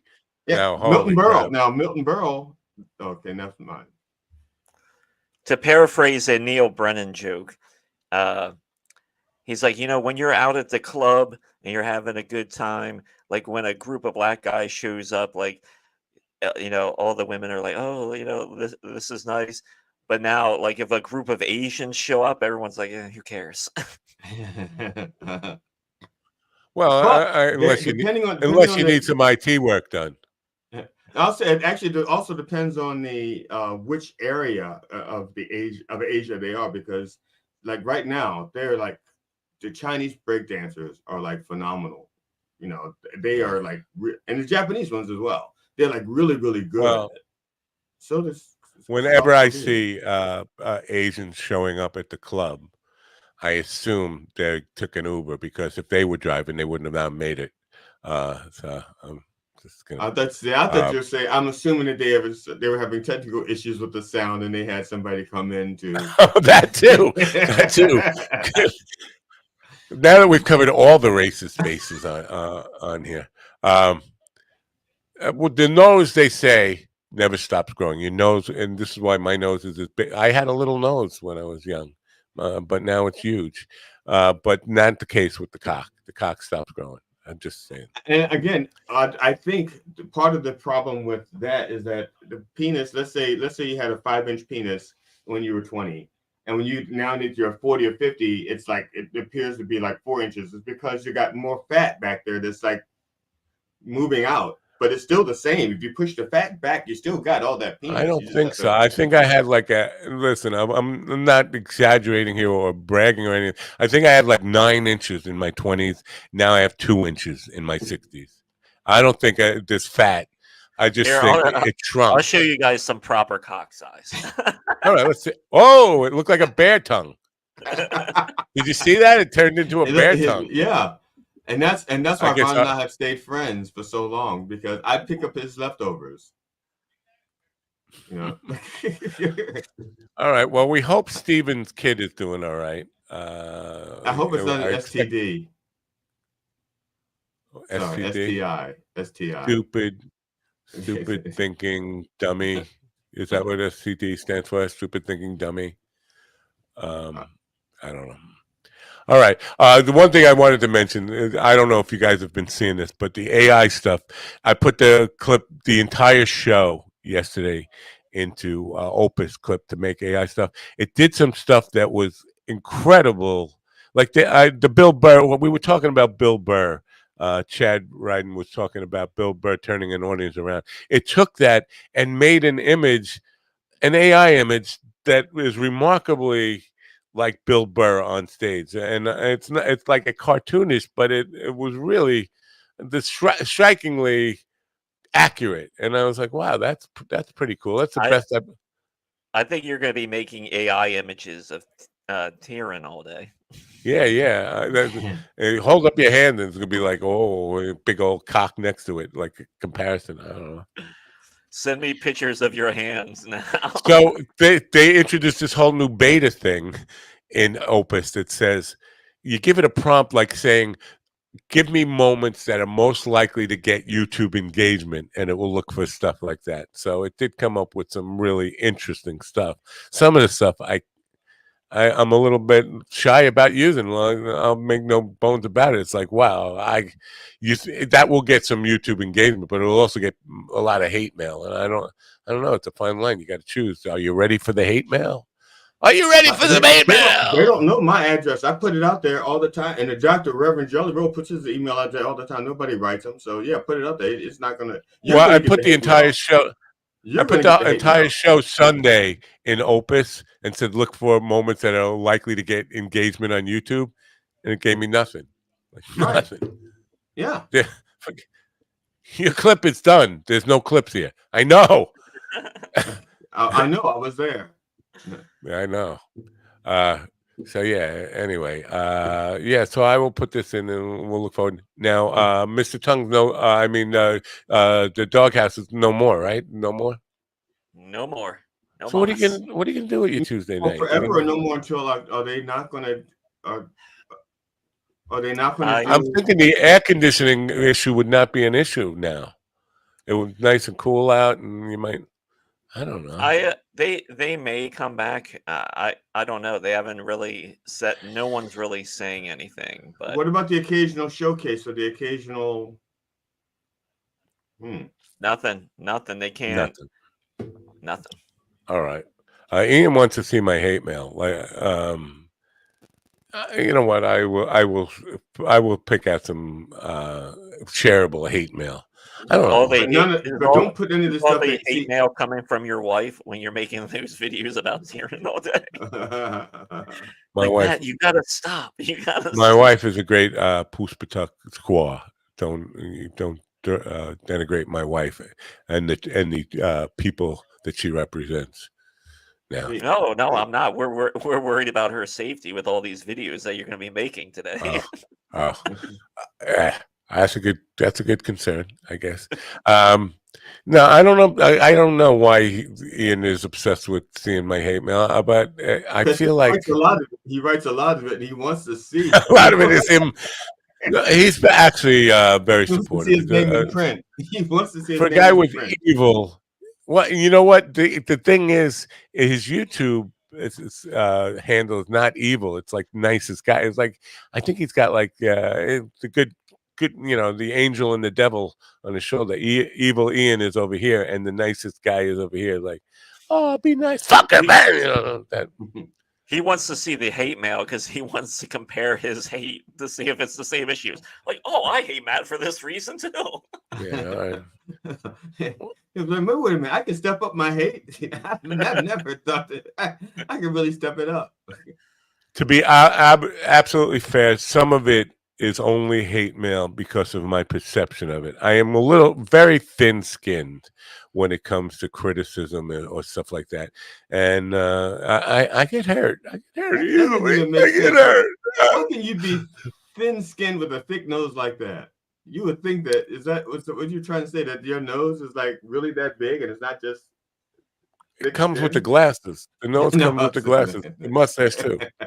I take it off, everything comes off, and then you'll see. I'm actually a little skinny white Jewish guy. Yeah. All right. That's the show for today. Did you enjoy the show? Tywin Calendike, with his huge arms and his big hands, tattoos, and his big tattoos on his arm, and then and Dina with her lovely voice and her ability to listen. That what I talked about, that ability to at the end of that video, I should play it one more time, but I'm not gonna. Well, yeah, I'll play it on the way out. I am gonna play it on the way out. But that ability just to get silly and just be herself, like, and have fun with it at the end. A lot of singers can't do that in the studio. You tell them to do that, and they fucking tighten up, they clam up. They just can't. They get intimidated or shy or inhibited and all that stuff. So. I did have one question I wanted to ask her about the song when she wrote it, because she did that little speaking part in the middle where she's with like almost like spoken word, and that is like so prevalent now. And I didn't know when she wrote this, if she wrote the song, if that lyric was meant to be spoken like that, or did she write it to be sung? And then they just said, what's really popular right now? Let's try speaking it, or instead of a bridge. Well, maybe the producer suggested that, but from what I know, she's always been that way. She's always been.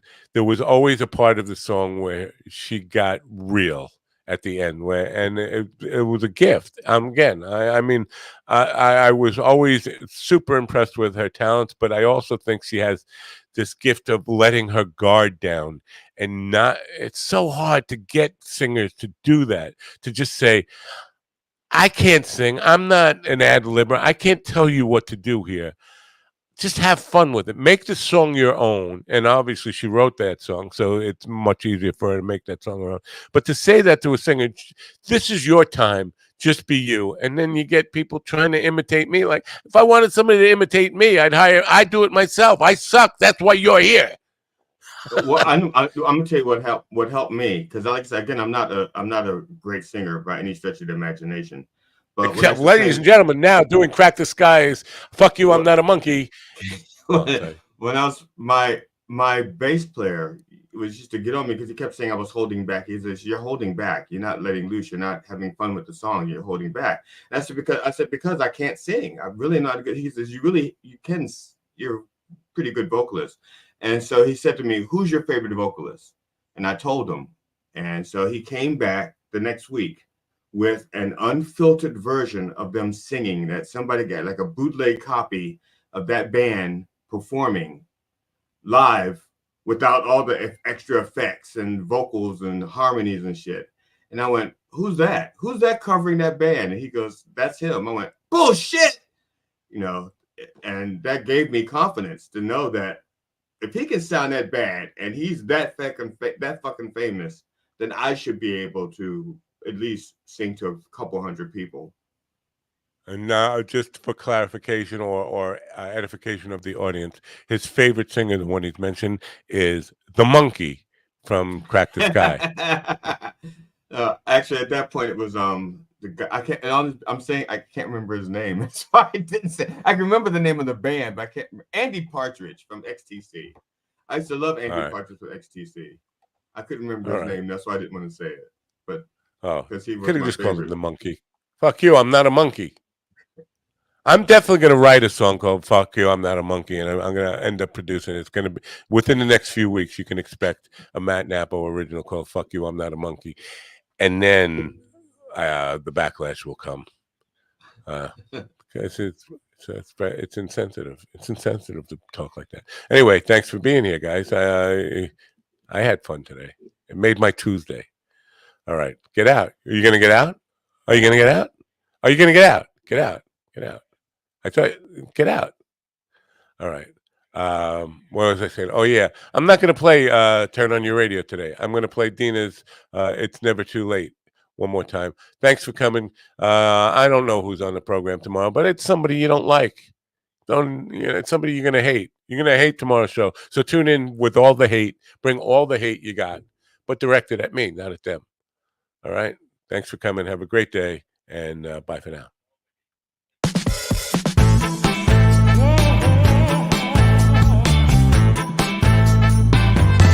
I've been fooled by lies mixed with truth, but I'm wiser now than I was in my youth. I've been knocked down, got myself off the ground. Can't stop me now. No, can't stop me now. It's never, never, never too late to find love, yeah. It's never, never, never too late to find love again. I'm taking my time. I got love to find. It's never, never, never too late to find love again. Life is a game, you gotta play it to win.